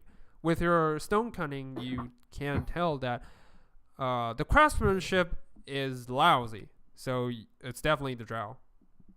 It's definitely not one of the dwarves' work. It's so lousy. This is not. Yeah, it must be right? elves' work. It's so lousy. And you can tell that there's a lot of transport recently. So you assume that you and the other cellmate probably arrived, well, a day or two in the same time. So give or take. And you can tell that there's some like sign kind of indicates that the drow occupied the space for a while. And with that, you assume that there's might be some kind of larger city after the drow in the vicinity. So it's definitely not a good path. It's definitely not a good sign to go towards that direction. But you can tell for now. You need more information to tell whether or not you're actually walking on the path that directly leads you to the drow city. So, yeah. For now, you don't know. That will be the end. I keep going. Yeah, that will be the end of your turn now. Now will be the enemy's turn. Viking. The Vorks kind of leaves you at this point. Even with your unconsciousness, you can feel something kind of reach inside of you, inside of your flesh. But that's about it. It's just eating you. Don't worry about it. No, it's not like your flesh is being eaten off. It's more like something is growing into you, per se. Ew. Yeah. And the Vorks actually flies away. He's caught tentacles. You know, it's that stupid Under Armour crap that I'm wearing that won't let me take it off. Probably. I need to get this off now. I bet you it's demon AIDS. My skin needs to breathe. You've got demon AIDS. Probably. And yeah, saving throw. That will be the end of their turn. Sorry, I hit it twice. Okay. Yeah, either way, it's a success. Okay. For you, yeah. Wait, what? Why is it 2? I don't know. I hit it twice by accident. So 13. Yeah. It's still. You're now stable. Oh, sorry. 3. No, yeah, you need to roll 3. Still have. Sorry. Yeah. Then it'll be fine for now. That will be the end of their turn. All right. For suits, you notice that the aura is significantly like lower. Like the circle is getting smaller and smaller. It's now only on your skin. Before it's like probably the aura can probably fit 2 of you. But now it's only close to your skin, and you can see that in your spiritual image, you can see that it starts burning like acidic. So you see the smoke coming off. Is it safe to assume that it's eaten all of my equipment? Well, now, not yet, now. But you got this feeling that if you take it any longer, it probably will.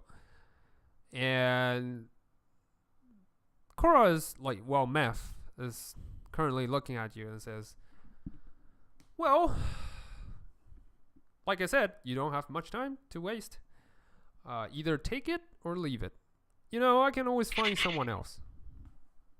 Just a quick question: How long this is contract supposed to be? Well, real quick, and then I'll give you my answer. Well, for life, of course.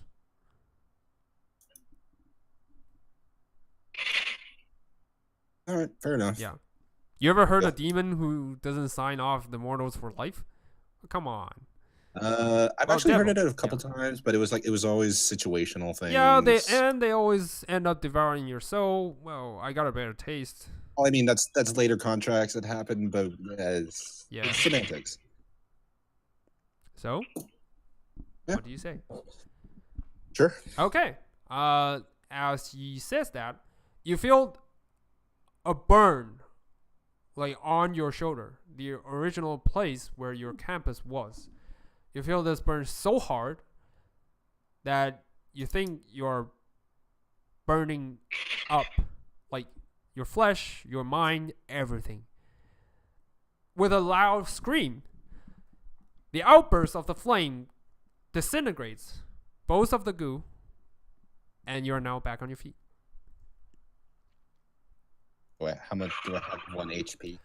You have 1 HP left, but you never feel this good in your life. As if something was burnt off of you. You feel liberated for some weird reason. Yep. And you look at your shoulder. Dream. As you look at your shoulder, a marking of a burning chuck, like a burning sign. A what? Yeah, a burning sign, like itches into your flesh. What does it look like? It looks like a flame of sorts. Looks like bad news. It doesn't look like the normal Mephistopheles symbol. It looks more like a flame of sorts. Flame? Yeah, a dancing flame. Did they get doubly tricked? Did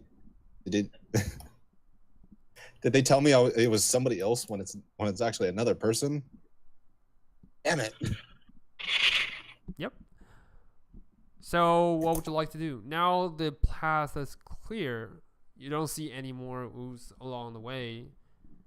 What would you like to do? Let's see how far I can. You also don't see anyone that's closer, near you. But, however, you do see there's another ooze that's on the corner that's avoid being caught in the flame. It's currently just staying there. It's not moving, but it's there. Well, I'm already halfway down this path, so I'm gonna probably just walk down it. Okay. I don't see anybody else, and I don't know where they Yeah, are. you don't see anyone else, so yeah, you just walks along the way and moves on. All right, that will be the end of Suit's turn. Tali, now you're being washed down to the path, and right now you feel like the stream is carrying you down. Yeah, it's never seen again. Yay! The stream is carrying you down at a slower pace than before. As you were washed down to near this path, you found a body laying on the side of the stairs. Yep. What would you I'm like gonna to do? make sure that I've got if Ravani fell with me, I'm gonna make sure she doesn't float away. Okay. You think see. you grab I know onto this. someone's baldy head.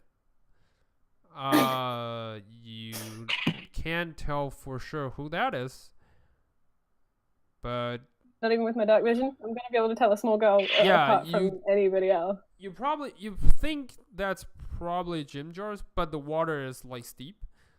It's getting slower, but the wave is still the stream is still a little bit stronger than you expected.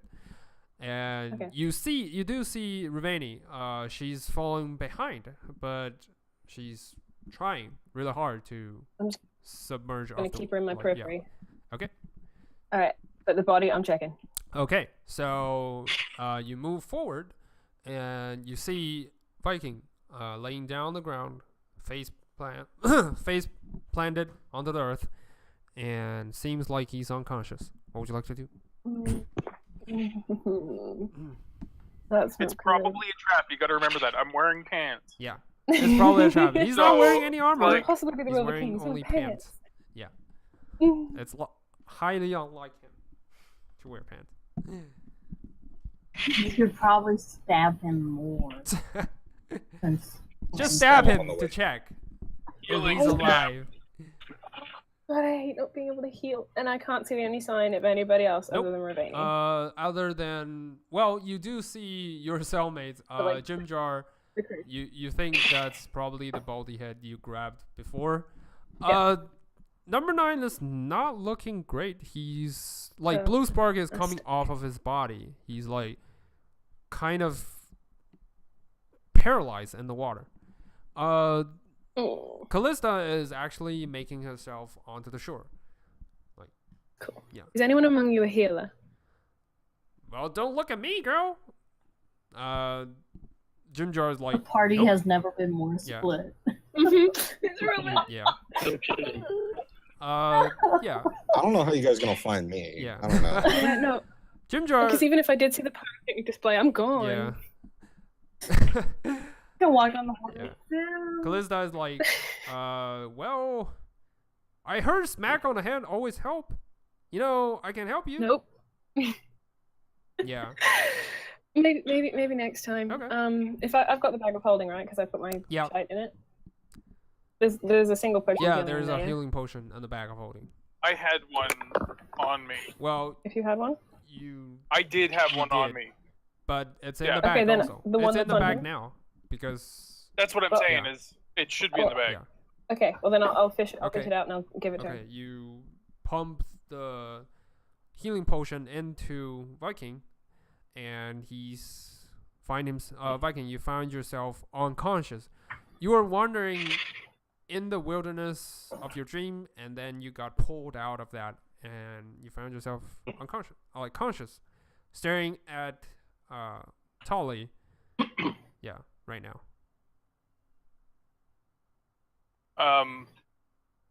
You alive in there? I'm like panting. Alright. Mhm. Yep. Okay. No time for lying around, you big baby. We gotta go.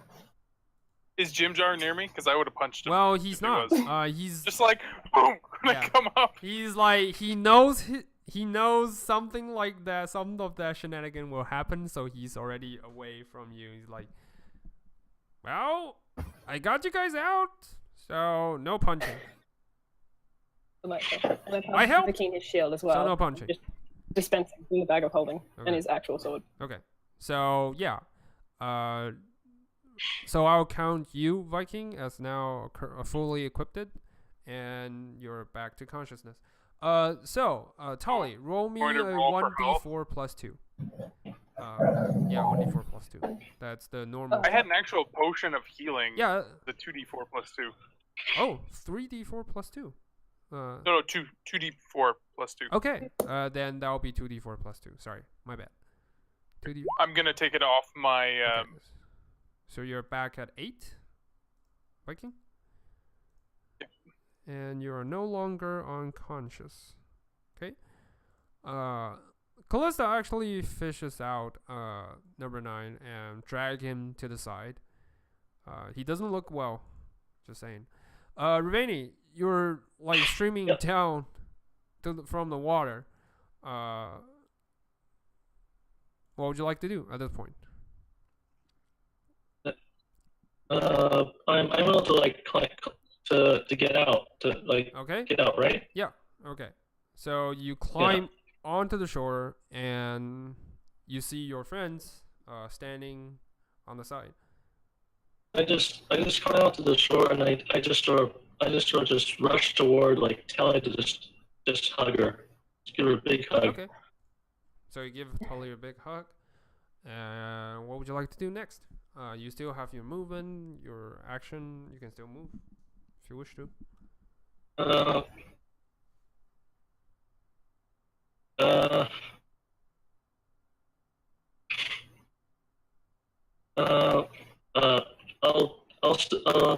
I'll look around a bit, but I'm still hugging her, and I sort of try to say like,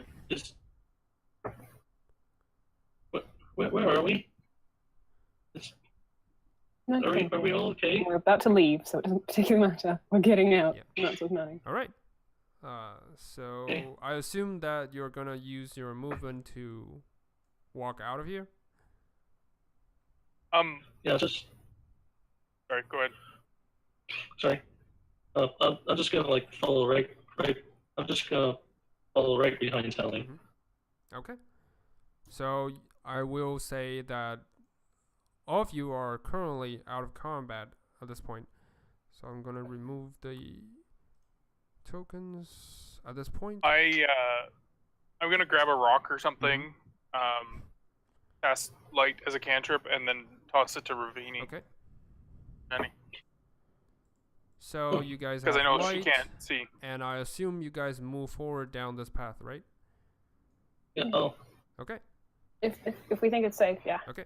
So I will just say that all of you move along the way down this path. Okay. You before you leave, all of you, including Suits, all of you, heard a loud scream from Ivara. Oh boy. What sounds like Ivara say, "I will get you, and when I do, you'll be food. You'll be dead. You'll be sacrificed to the." And yeah, just loud really yelling, just flip the loud. double bird and back it up. I just scoff. Calm and down, I'm Yeah, like, right. yeah. And I walk away. All right. So I walk into the dark. now you guys are all in the Underdark. Like you're trying to run away from the devious drows, and you found yourself staring in the darkness, not really knowing which way to go. Like there are you guys, for those of you who are with Hamura, that means, Which is everybody. yeah, that means everyone else but everyone but Suits. Found yourself facing on a like wide section, and you see like there's two paths ahead, facing down two paths ahead. Suits, for you, you're seeing a crossroad actually. Like there's a like an X kind of section. So you can either move So there's forward like four, or left like and right. four Yeah, paths. yeah. It's a The three different yeah, paths. three different paths. I'm walking up one. There's three over the ones. Yeah. Eeny, meeny, miny, mo. Catch a tiger by, or catch a tabaxi by it. Oh, if he hollers, give him some catnip. Eeny, meeny, miny, mo. I'll go left. Okay, so you go left. For Hamura, you guys seen two paths ahead of you. What would you like to do?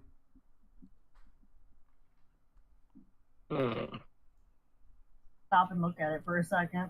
Yeah. Yeah. So, Anyone have any actual idea how to get out?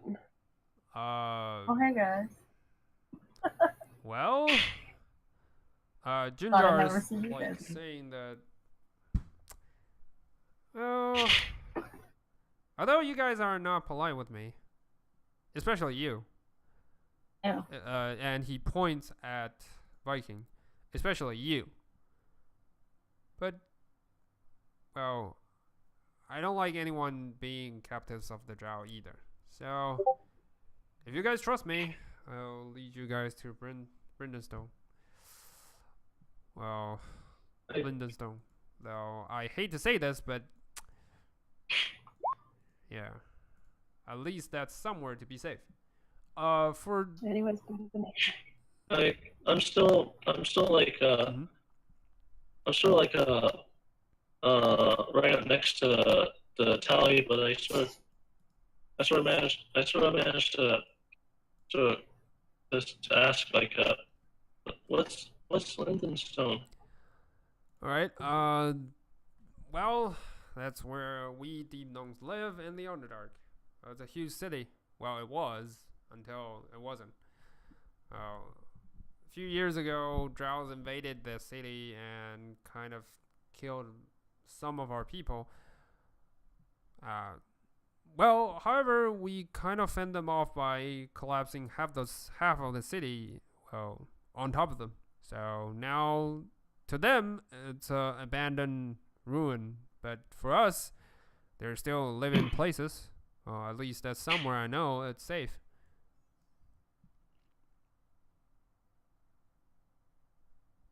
As we're moving and talking, I'm gonna take the bag of holding from Ollie and finish dressing up, trying to put my crap on. So for you, Viking, the stuff that seems to be growing on you, it doesn't feel like the suits. The suit that is currently on you. Do you take time to examine it, or do you just leave it? I'm gonna leave it for now. Okay. Because you're on the battle. run, definitely. So, but it doesn't feel like it's the suit that's like growing into you. Roll me a 1d20.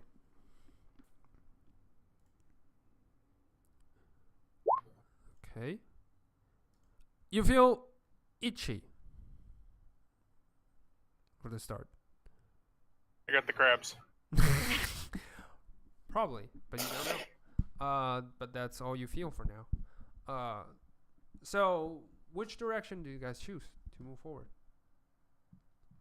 Do we see any tracks or anything? The left side seems to be more frequently visited. Let's just put it that way. The right side seems to be smaller, also dimmer of the light. There's no like bright light in the tunnel, but there are some, probably you assume, that are fungus that's glowing in dim light. It's not enough for those who doesn't have dark vision to see properly, but it's enough for those of you who have dark vision to tell which path to go. So it's up to you. Left or right? I'm too busy putting on my gear to Yep. even pay attention. Bummer. I was gonna say stealth me and then point me which way. I'm too emotionally fragile. I'm too emotionally frazzled to do any critical thinking right now. So I'm just. So that leaves you. I'm just gonna keep holding. I'm just gonna keep holding tally close for now. Gundren is like. Gundren is like, Humra, can't you just ask Moradin for guidance? I mean, you're his favorite. I guess he'll help you. And I just sort of have this sort of unfocused, like a depressed stare. Okay. So that's sort of what I'm going for right now. So Hamura, which direction I'm do you choose? I'm gonna cross my hands and be like, "Oh, Moradin, show me which way the path we should take." Right. You don't. Just staring at my uncle. Okay. Roll me a religious check. Just randomly religious check. Out of nowhere. Oh boy. Okay. We're good at rolling. Yeah, you feel a real faint response. You're not sure if it's just Shit, that almost worked. yeah. If you're not sure if it's actually from the deity or if it's just imagination because of your tiredness and everything.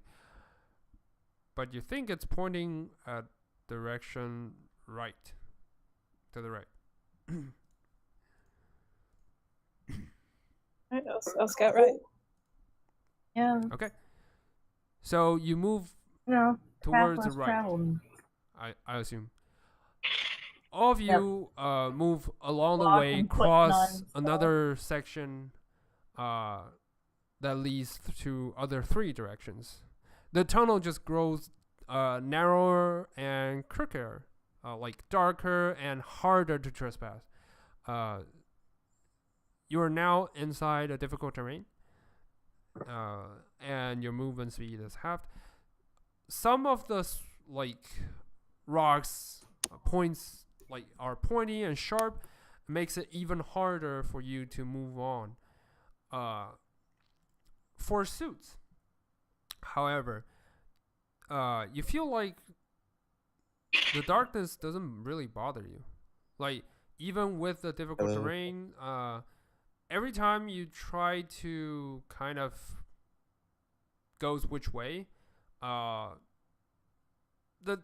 symbol of what was burned on your shoulder kind of like gives a gentle nudge for you to make a decision.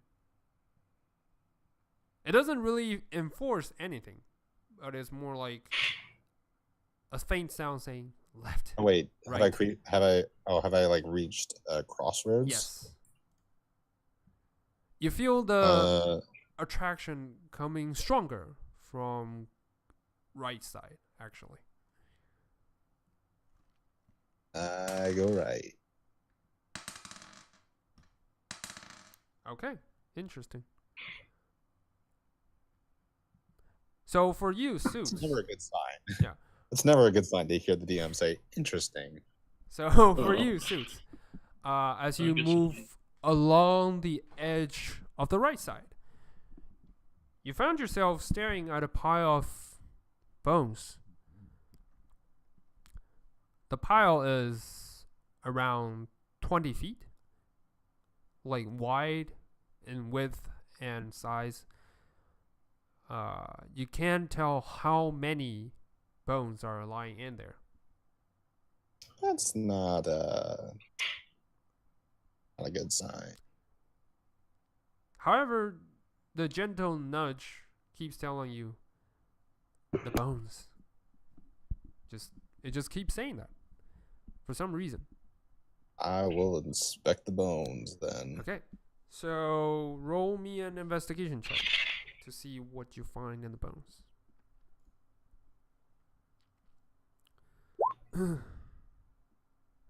Okay, now we're talking. Digging through the bones, you find a weird, kind of like a sapphire. Like, it's glowing in kind of red pulse. As you pick it up, you were holding the rod before, right? Yeah, I have. Yeah, you have the rod on you. Rod in my possession. It kind of self-attached to the rod, just etched onto the part. Yep. And it started glowing in warm light, like bright light. It doesn't do any damage though. It's just bright natural light coming off from the top. Yeah.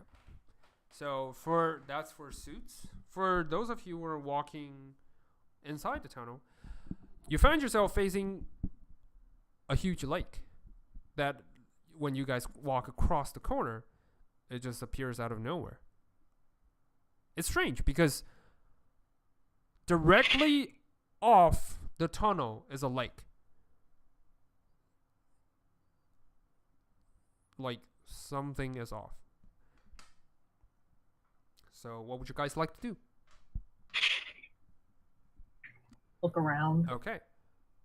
Make sure it's safe. Do you investigate? So roll an investigation check, if that's the case.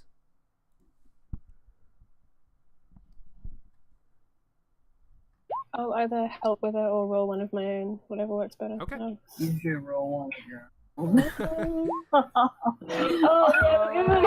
look at that. It's amazing. Guys, this is the safest place I've ever been. I'll snap out my sort of daze at this point, and I'll try to look around as well. Okay. So for those of you who are investigating, Ravani actually try to put her hand into the lake, and you don't feel wet. In fact, you don't feel anything.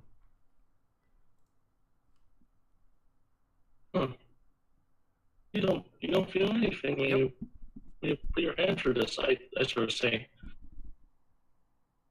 It's not a reality. If this is another portal, I'm gonna yell.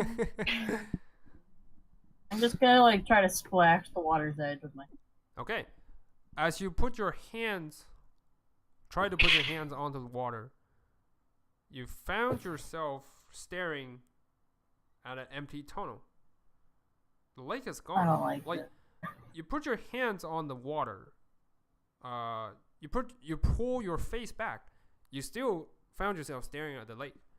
However, as you walk directly into it, you found yourself in a dry tunnel. Nothing else. It was an illusion. Really? Hey guys, come on down. Okay.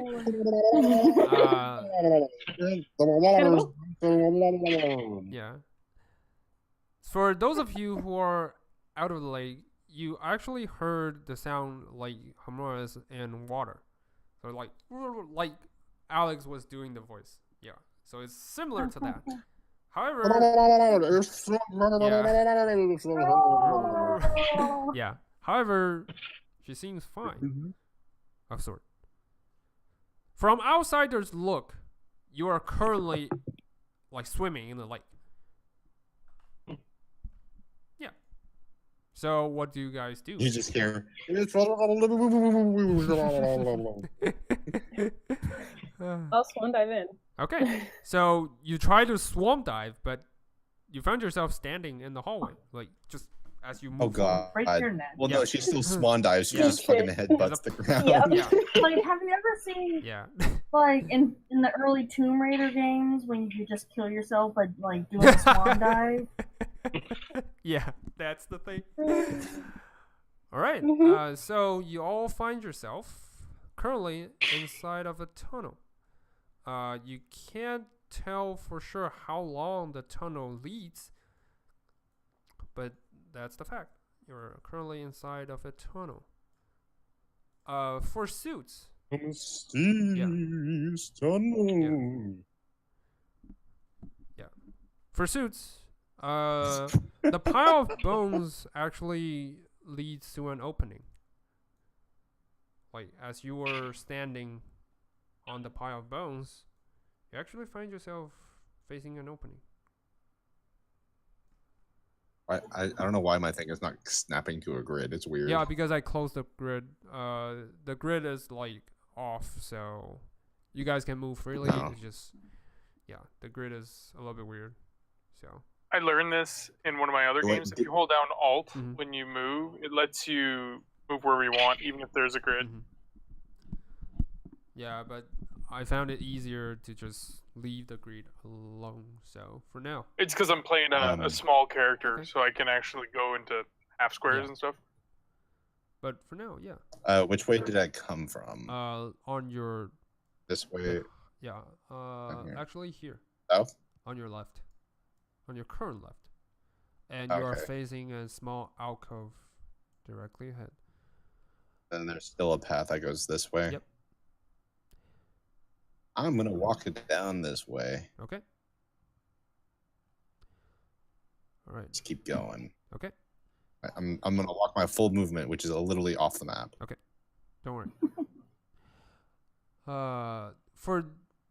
For those of you who are inspecting forward, Homura, you see a few ruins on the side of the wall you were facing currently. It kind of looks like the one you saw before on Suit's notebook. Well, at least the artifacts he collected from before. They don't look glowy and anything, so you assume they're not active at this point. But yeah, what would you like to do at this point? Do you poke it? You can definitely. I'm gonna poke the room. Okay. As you poke onto one of them, one of them crumbles into dust. Oh, Yeah. I'm not touching anything else. Well, this. Hey, my dear. It looks like, interesting. You see, Gundren is actually kind of inspecting the walls currently. He's like dusting off some of the walls and like. Would you look at that? That is the same stuff I found in the Wave Echo Cave. That is a similar stuff. He points to you at some of the ruins and like kind of excitedly explain some of the findings he found before. He's like, "Oh, this I found it in one of the sections. I think it's the old dwarven ceremony, like kind of doing some of the rituals and performing. So the weapons will be what's the word? Magical or something. And yeah, like I wonder why is it carved in here. We never been in down this part of the road. Not even us dwarfs. Huh. Interesting. When he's saying this, I'm like just starting to search myself, like looking in the bag of holding and like kind of over exaggeratingly looking for something important. Okay. As you're looking in the bag of holding, you're thinking about something important, and you find a small chest that was never there before. Oh. Okay. Yep. So I look at him like, yeah, you pull it out and puts it back. Just it's something you've never seen before. Yeah. I toss it to Tali. I'm like, this must be yours. This seems like yours. Yeah. Yeah. Put it in one of my pockets. Like, thank you. Thank you. All right, for suits. Like the farthest thing that I was actually looking for. For suits. So, damn it, I was trying to get the icon. I was trying to get the token to like disappear underneath the map. For suits, you find yourself back into the tunnel. As you walk to the edge of the side, you find yourself not teleported, but somehow you find yourself on your way back to the tunnel. Facing directly towards the walls. Like I walked down this way and I came back walking. Yeah, there. You came back walking the other direction. I walk this way. Okay, so you walk forward. This time, it doesn't seem like it's moving you back. But as you cross over to this section, you found yourself walking directly back to here. From here. Oh dear. I'm just thinking, I'm like, I fucking hate this place already. All right, for the others, as Hamura and like Gundren is like searching for the ruins, what would you guys like to do at this point? I need to tell Hamura, like, honey, I just almost died back then. Can you spare healing at this point, or you just want to finish me off? That's cool too. You know, it's up to you. My hand turns into a hammer. Okay. Just smack him? I think she went. You're just gonna smack him? Well, you did give her the option to finish you off. Yeah, you give me the option. Pimpin' hand is strong with this one. Gundren is like, yeah, finish him off. We don't need him. I still hate him for punching me in the face. And gagging ungag me. What's the point? What's your kinky stuff, man? All of a sudden, like, as soon as I hear him talk, I'm searching, like, really pissed off with myself at this point. Yeah. I'm just gonna keep an eye out for any enemies. Okay. So, Tolly, roll me a perception check. You know, Can I help Tally do that? Okay, so Tali, you'll have advantage because Ravani is helping you. Yeah. All right. Thank So you have 24. You heard like a sound. You can't really tell for sure what that is. But it's a loud thumping noise. Like it's rhythmic though. It's not like someone is like chasing like really fast towards you. It sounds more like something like doing like periodically, just like What dum, direction? dum, dum, like this. Like war drums?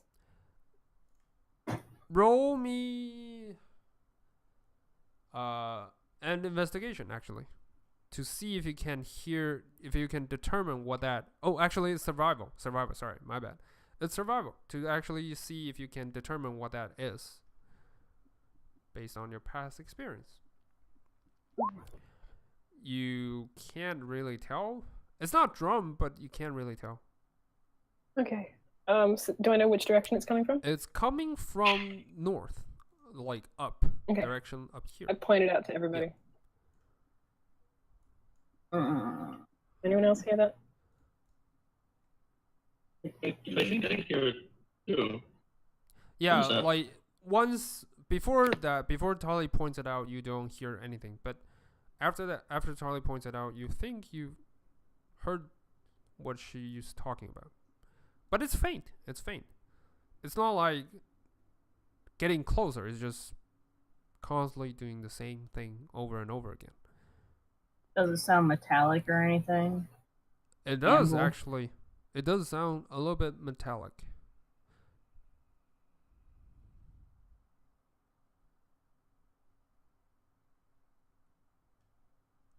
So back to Suits.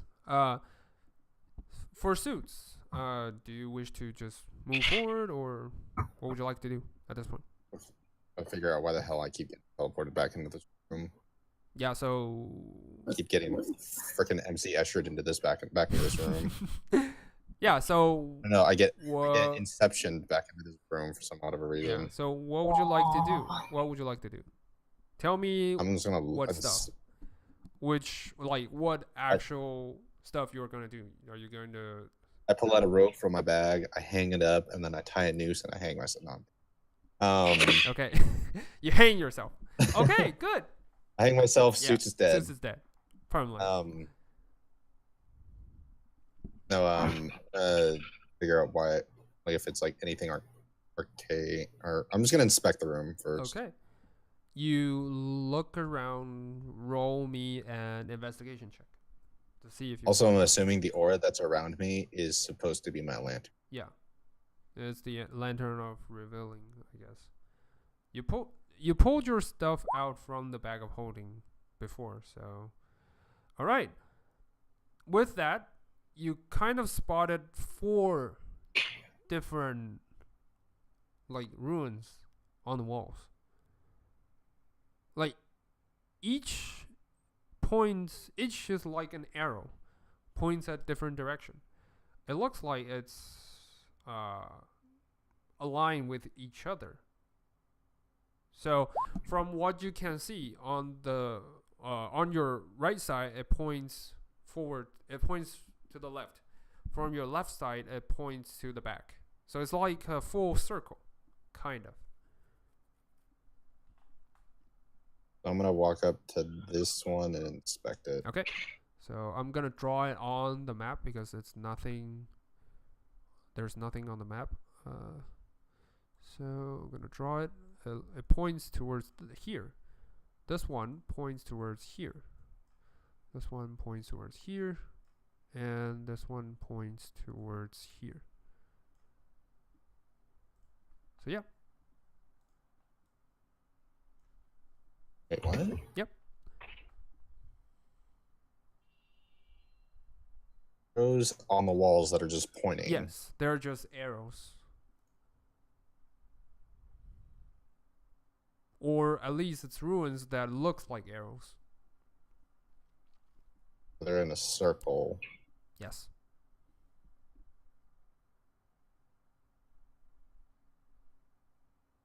Do I know? Oh, and the runes. Do I know anything like that from what I've studied? Yes, you don't even need something from before. You notice that they are from the artifact, the parchments you acquired from before. They are the same pattern, so to speak. Yeah. You don't know exactly what they do because you never get an actual manual on how to read them, how to probably read them. They're more like lab notes that are having like detailed terms and like stuff you don't really understand, but you can tell they are the same. Oh, this is. All right. I'll let you figure that out. But for now, for Tolly, you guys heard the sound for a second.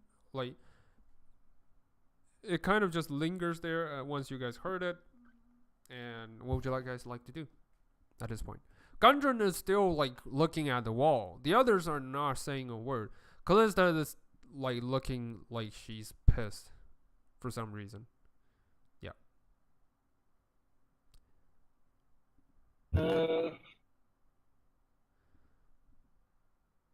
What would you guys like to do at this point? Any ideas? Anyone actually read these things, or are we just standing around like idiots? Gundren is like, shush, shush, shush, shush, shush. I think this part is blah blah blah, and he start talking gibberish, like stuff you don't really understand, like what's the percentage of melting the irons, and what are the like proper procedure to perform like probably like arcanist like arm or arcanist weapons installment, like stuff like that. It's Hamura, you can probably understand a few, but it must be something new because you never heard of that before. Yeah. And you know your uncle, he's not the craftsman type. He's not a blacksmith, he's just a merchant. So it's also weird to you how he'll know so much about crafting. Can I go over to her uncle and sort of try to look at it with him? Okay. So you move over to Gundren. Gundren is totally ignoring you. He's kind of like this crazy scholar that's studying something for the first time, and he's just moving through the patterns with his fingers. Yeah. What would you like to do at this point? Can I roll to try and sort of help? Okay. Figure out some of those. Well, with Gundren completely ignoring you, do you wish to talk to him? Just ask him. Does he need help or something like that? Sure. I guess I'll ask him first. Yeah. Okay. So when you approach him, I'm like, just watch out. He likes to stab unprovoked. Yeah. Don't get too close, Ravani. Just, especially if you're trying to help him. Okay. What do you respond to that, Ravani? I ignored that. Okay. So you just move towards Gundren and pat him on the shoulder, or? Yeah. Okay.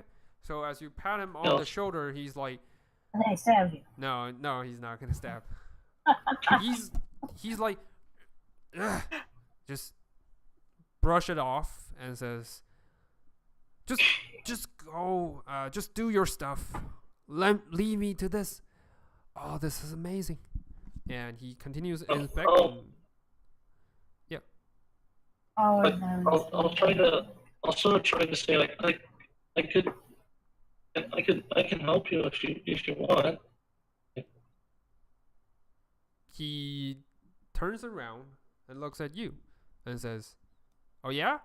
What do you know about ancient dwarven ruins?" Oh. Well, I think. Oh, if you let me get back to the business, maybe I can think of some way to cover our tracks. And he turns around to Hamura actually and says, "You know, this is actually our work. Like, I can't believe it. Like, I don't know how or who did this, but this is amazing. All these runes, they align with each other, and they only opens for anyone who accompanies a willing dwarf. Like, that's why we see the lake. That's why we're not drowned. For those who are not walking with the dwarfs, they will drown immediately. Like, that is the most genius design I've ever seen." That sounds pretty clever, yeah. Oh, Yeah, so if you'll excuse me, maybe we can find a way out of here. It is genius, I'll admit it. But they kind of left out a way to leave this place. So that might be the part I ruined. what? I'm just gonna look at Tally and be like, "You feel like sneaking?" Hell yeah. Okay. So you guys, I assume you guys move forward on the path. Yeah. Okay. I'll move back to sort of. Ahead, baby. Okay. I'll move back to sort of be beside Tally Okay. as we move forward. Okay. So I'll Just for giggles. yeah. I'll say three of you move forwards, and I'll go too. okay.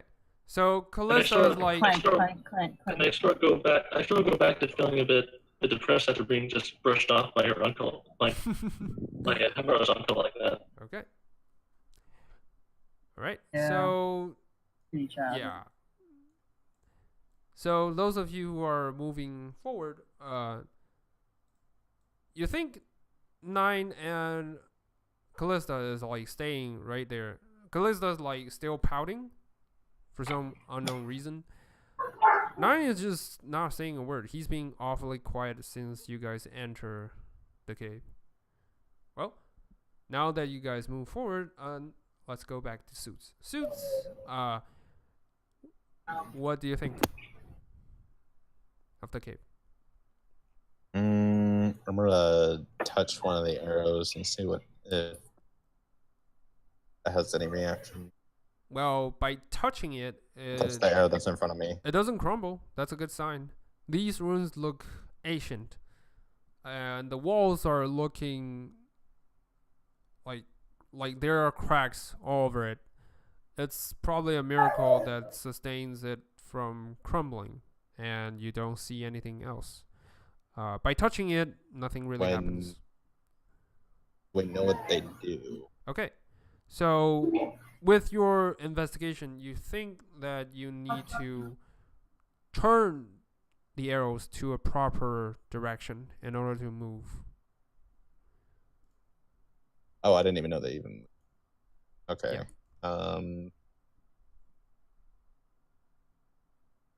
Can I go around and move them all so they're all pointing that way? Okay. Yeah. So you easily like turn them to face the same direction. There's no sparks, no nothing like to indicate that it works, but yeah. But you got this feeling that it's probably working.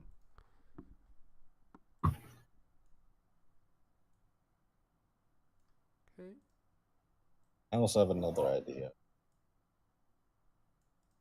I'm gonna try and I'm gonna go walk over and test and see if it lets me back out. You What? mean walk over it to see if Well,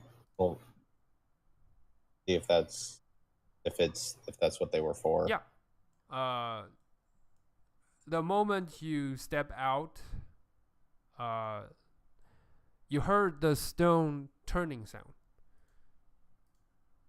So I did this. yep.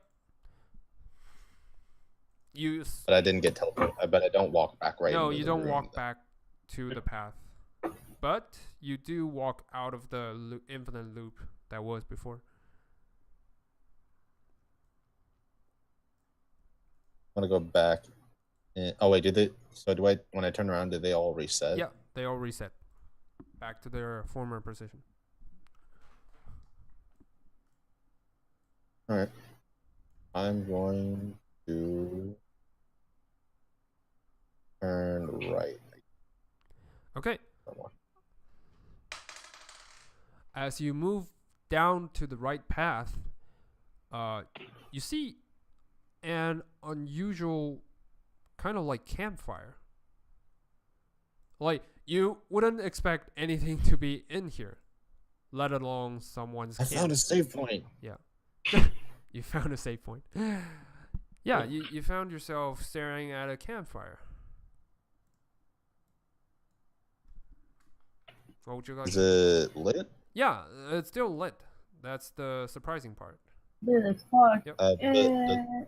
Do I see anybody there? Does it look You see like a small camp. somebody's recently been there? You see a small camp lying ahead. You assume that, judging by like the stuff that's lying, the bedrolls, the tent, the everything, someone is here. Well, and they haven't, like, they probably left for something, but you assume they will come back. What's burning? Like, It's just is it wood. logs? It's like fire? something like wood. It's more like probably a fungus. You're not sure. Burning fungus. Yeah. It's more sturdier than you expected. Yeah. All right. Because well, I'm in just the gonna- I'm Underdark, just gonna it doesn't grow. From your past knowledge, in the Underdark, they don't grow like normal forest or woods. They grow fungus. I'm just gonna slump in there and just sit there until Okay. So somebody shows up. all right. So you sit there, and that will be it for you. And for others who are inspecting the cave, which direction do you guys go?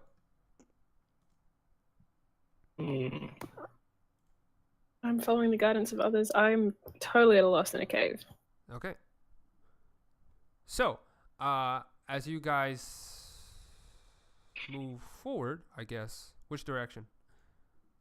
Are there tracks or anything either way? You mean like the path or anything indicates someone was here before? Yeah. Roll me a survival check to see if you can find out. You will have advantage because it's your natural environment with the stone cutting. Okay. Oh, hey! You'll love that advantage because you found someone was here recently. And judging by the footsteps, let's see. Interesting. It's probably one of your kind. It's probably another dwarf. Yeah, usually you can't really tell in the wild, but it's your natural terrain. So, yeah, you think a dwarf might have passed here just gonna follow them. not Them too long dwarf. ago. Okay, so you walk along the path, and just around the Just corner, being careful. Yeah. Making sure. just around the Okay. corner, you see a small dwarf. Like, he's staring at a side of the wall, like kind of like Gundren, who's Yeah, doing oh. something. Yeah, he's not saying a word as he's staring at the wall. You just You don't see anything if there's supposed to be. Yeah, that's Yeah. the weird part. I think I accidentally deleted it for some reason. oh no, Yeah. he ceased to exist. No. There's he's a book. gone. No. Gone from time and space. Yeah. Yeah. Anyway, I'll just randomly drag someone. Oh Jesus, huge. Yeah, I'll just randomly drag someone. Biggest dwarf. Yeah. He's just I'm staring just gonna at one side of the wall. greet him in Dwarvish. Okay. I'm drawing my What- blade if he makes a move on it. Okay. What do you say? Hamra. Hey. You Are just you hey trapped? him in dwarf. You. Okay. As you hey him, he's like, oh hey, nice to meet you. And he bows, like, just pardon me for my lack of attention, but I was inspecting the wall. It's a true masterpiece. Let's just call it that way. How long have you been here? A day, a week, who knows? I'll also move up toward them to try and get a look at this wall that he's talking about. Mm-hmm. Okay, so what do you do, Ravani? Do you just walk towards him and stand beside him by the wall, or do you say anything? They were talking in dwarf, so you can't really tell what they're saying. Well, okay, right, yeah. Do you speak dwarf, by the way? No. Okay. I'll just sort of go up and sort of try and It sounds like German. Yeah, it sounds like German. I'll just Dwarvis is like German. Yeah. Go up and try and introduce myself, like,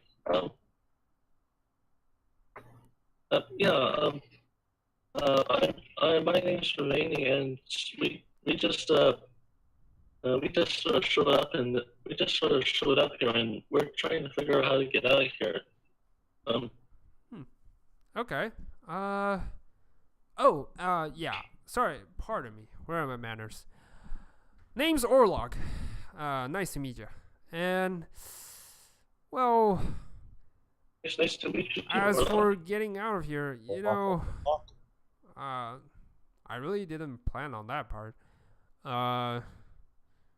Yeah, me and my friends were here to inspect the magnificent ancient ruins of the old lost place, the glorious temple of Bazotov. And well, it's a word you don't understand, but like he just says, this was once the great, the upper town of the famed Bazotov district. Well, shrine, of course. Some way along the line, it sinks down into the Underdark, and that's why I'm here. That's why I came here to inspect. Legend has it, someone controls the ruins, can summon a being so powerful that are probably can go up against the god. Well, legends are legend. They probably not true, but if such being is so powerful, well, I would like to talk to it to see how he feels. Yeah.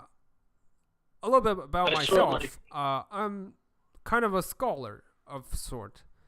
I study ancient ruins, kind of uncover the secret of the world, and yeah, this is my new sightings. I sort of asked, like, really? What?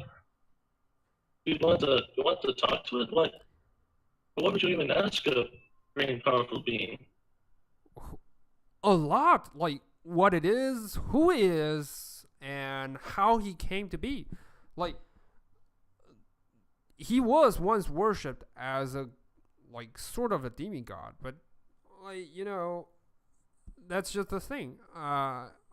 If I can ask him what stuff he knows about the ancient time, isn't that the ultimate goal for any scholar in the world? To just know the ancient knowledge and uncover them? That is my mission. I'm gonna call over my shoulder for Gundren. Okay. Do you walk towards the door? I guess I can understand that. I sort of reply. Mm-hmm. I don't move. I just yell over my shoulder. Okay. So you yell. What do you yell? I just yell for Gundren to Okay. come here. So he moves, you heard a response saying, "All right, coming," and around the corner, Gundren appears. Yeah. And I sort of mentioned that I'm kind of looking for my own knowledge too, but I I'm not sure I'm gonna find what I'm looking for down here. Oh, you never know. Orlok just continues. Well, these ruins hold significant amount of knowledge like no one else would know. Like, plus it's safer down here. I mean, with the ruins that are blocking the sites, no pesty like drows or like magnoids. You know, they've been crazy recently. They used to be a peaceful race. For some reason, they just kind of grow and attack people out of no reason. Anyway, like there are a lot of dangers in this place, and I'm just glad I can find a safe spot to study. Of sort.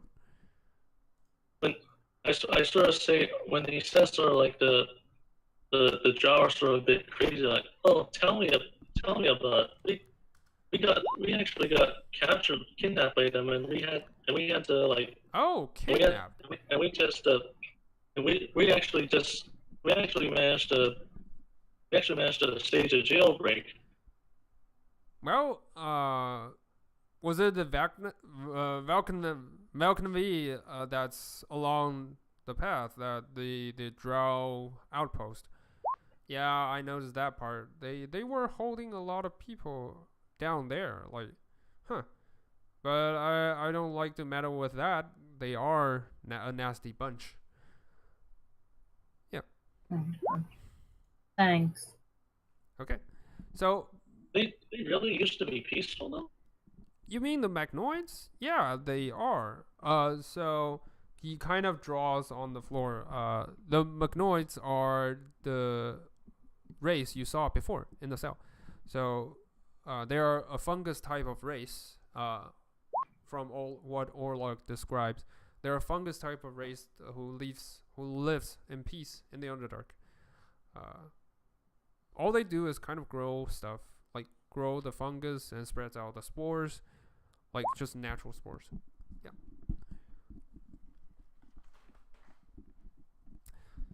So, when Orlok is talking with Rivani, Suits, you found yourself staring at a campfire for a long time. Did you get my message? I don't think I do. It's in the feed. Oh, sorry. Okay.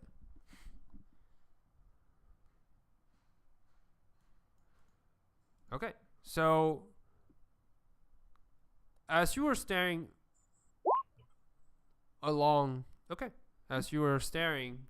at the campfire, you notice that there are some shadows on top. As you look up, a giant spider kind of drops down onto you. Oh. Yep. I'll just kind of like apathetically just look at it like, okay. Okay. The spider was. He's just so done. Yeah, the spider was like waving and like doing stuff, but seeing that you don't move. Honestly, like at this point, Suits thought the things that are going through Suits' mind right now is he just came to the realization that a big part of his entire life and everything that like he's known is gone. And at this point, yeah, Demon Lord wants him to work for him, but what's the point? Okay. At this point, he's just like, I give up, and is apparently is now ready to die and doesn't really care. His life has no meaning anymore. Okay.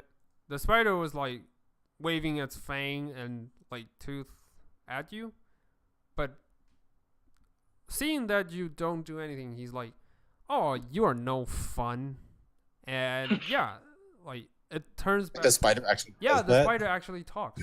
Like to your surprise, the spider actually talks, and really? yeah, and it turns back into a drow.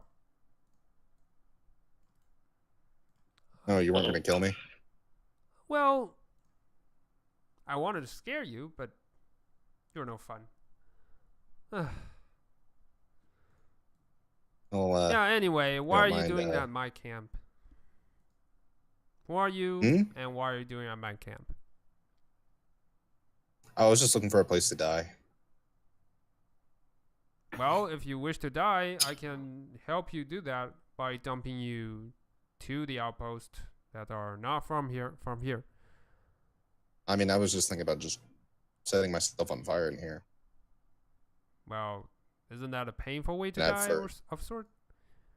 You know what? I mean, at this point, I don't. You know what? I can help you with that. If you really wish to die, I can help you with that. It's easy. All right. By the way, if in case you run into like a human sorcerer, an elf rogue, a weird gray-looking dude that may or may not have pants on later, make sure you give him just my stuff. Well, why should I do that? And let him know I'm dead. Why should I do that? I should take all your stuff for myself. It's not easy to live in here by myself, you know. I'll just dump you. I mean, if you and leave you nowhere, and yeah.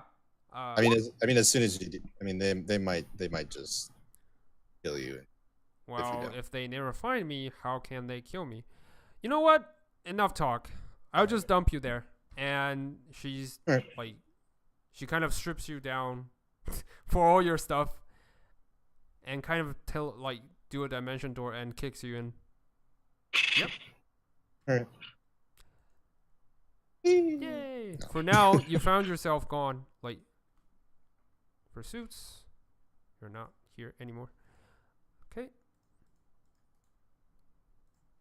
Alright, for the others, you think you heard some conversation, but you just think that it's, probably Gundren talking. Tell. Probably Gundren hasn't shut up since we met him. Yeah.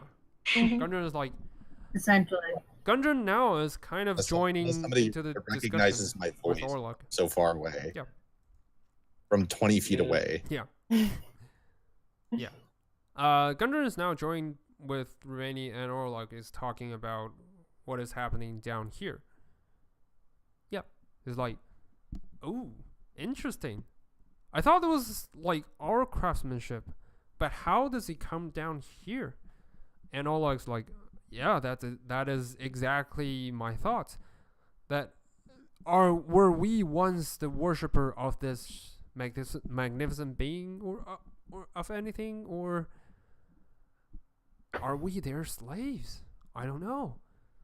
That is the fun part I want to explore. Okay, what would you guys like to do at this point? I am so sorry, Robin. I have to go. Okay. Yeah, totally.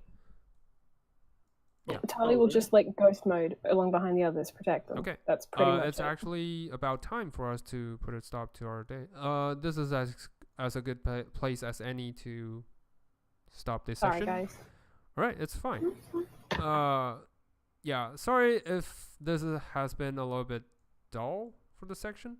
No, it's good. Like my sister's flight got in early, so I have to go get her. No, it's not just you because we actually survived. So yeah, because this part I'm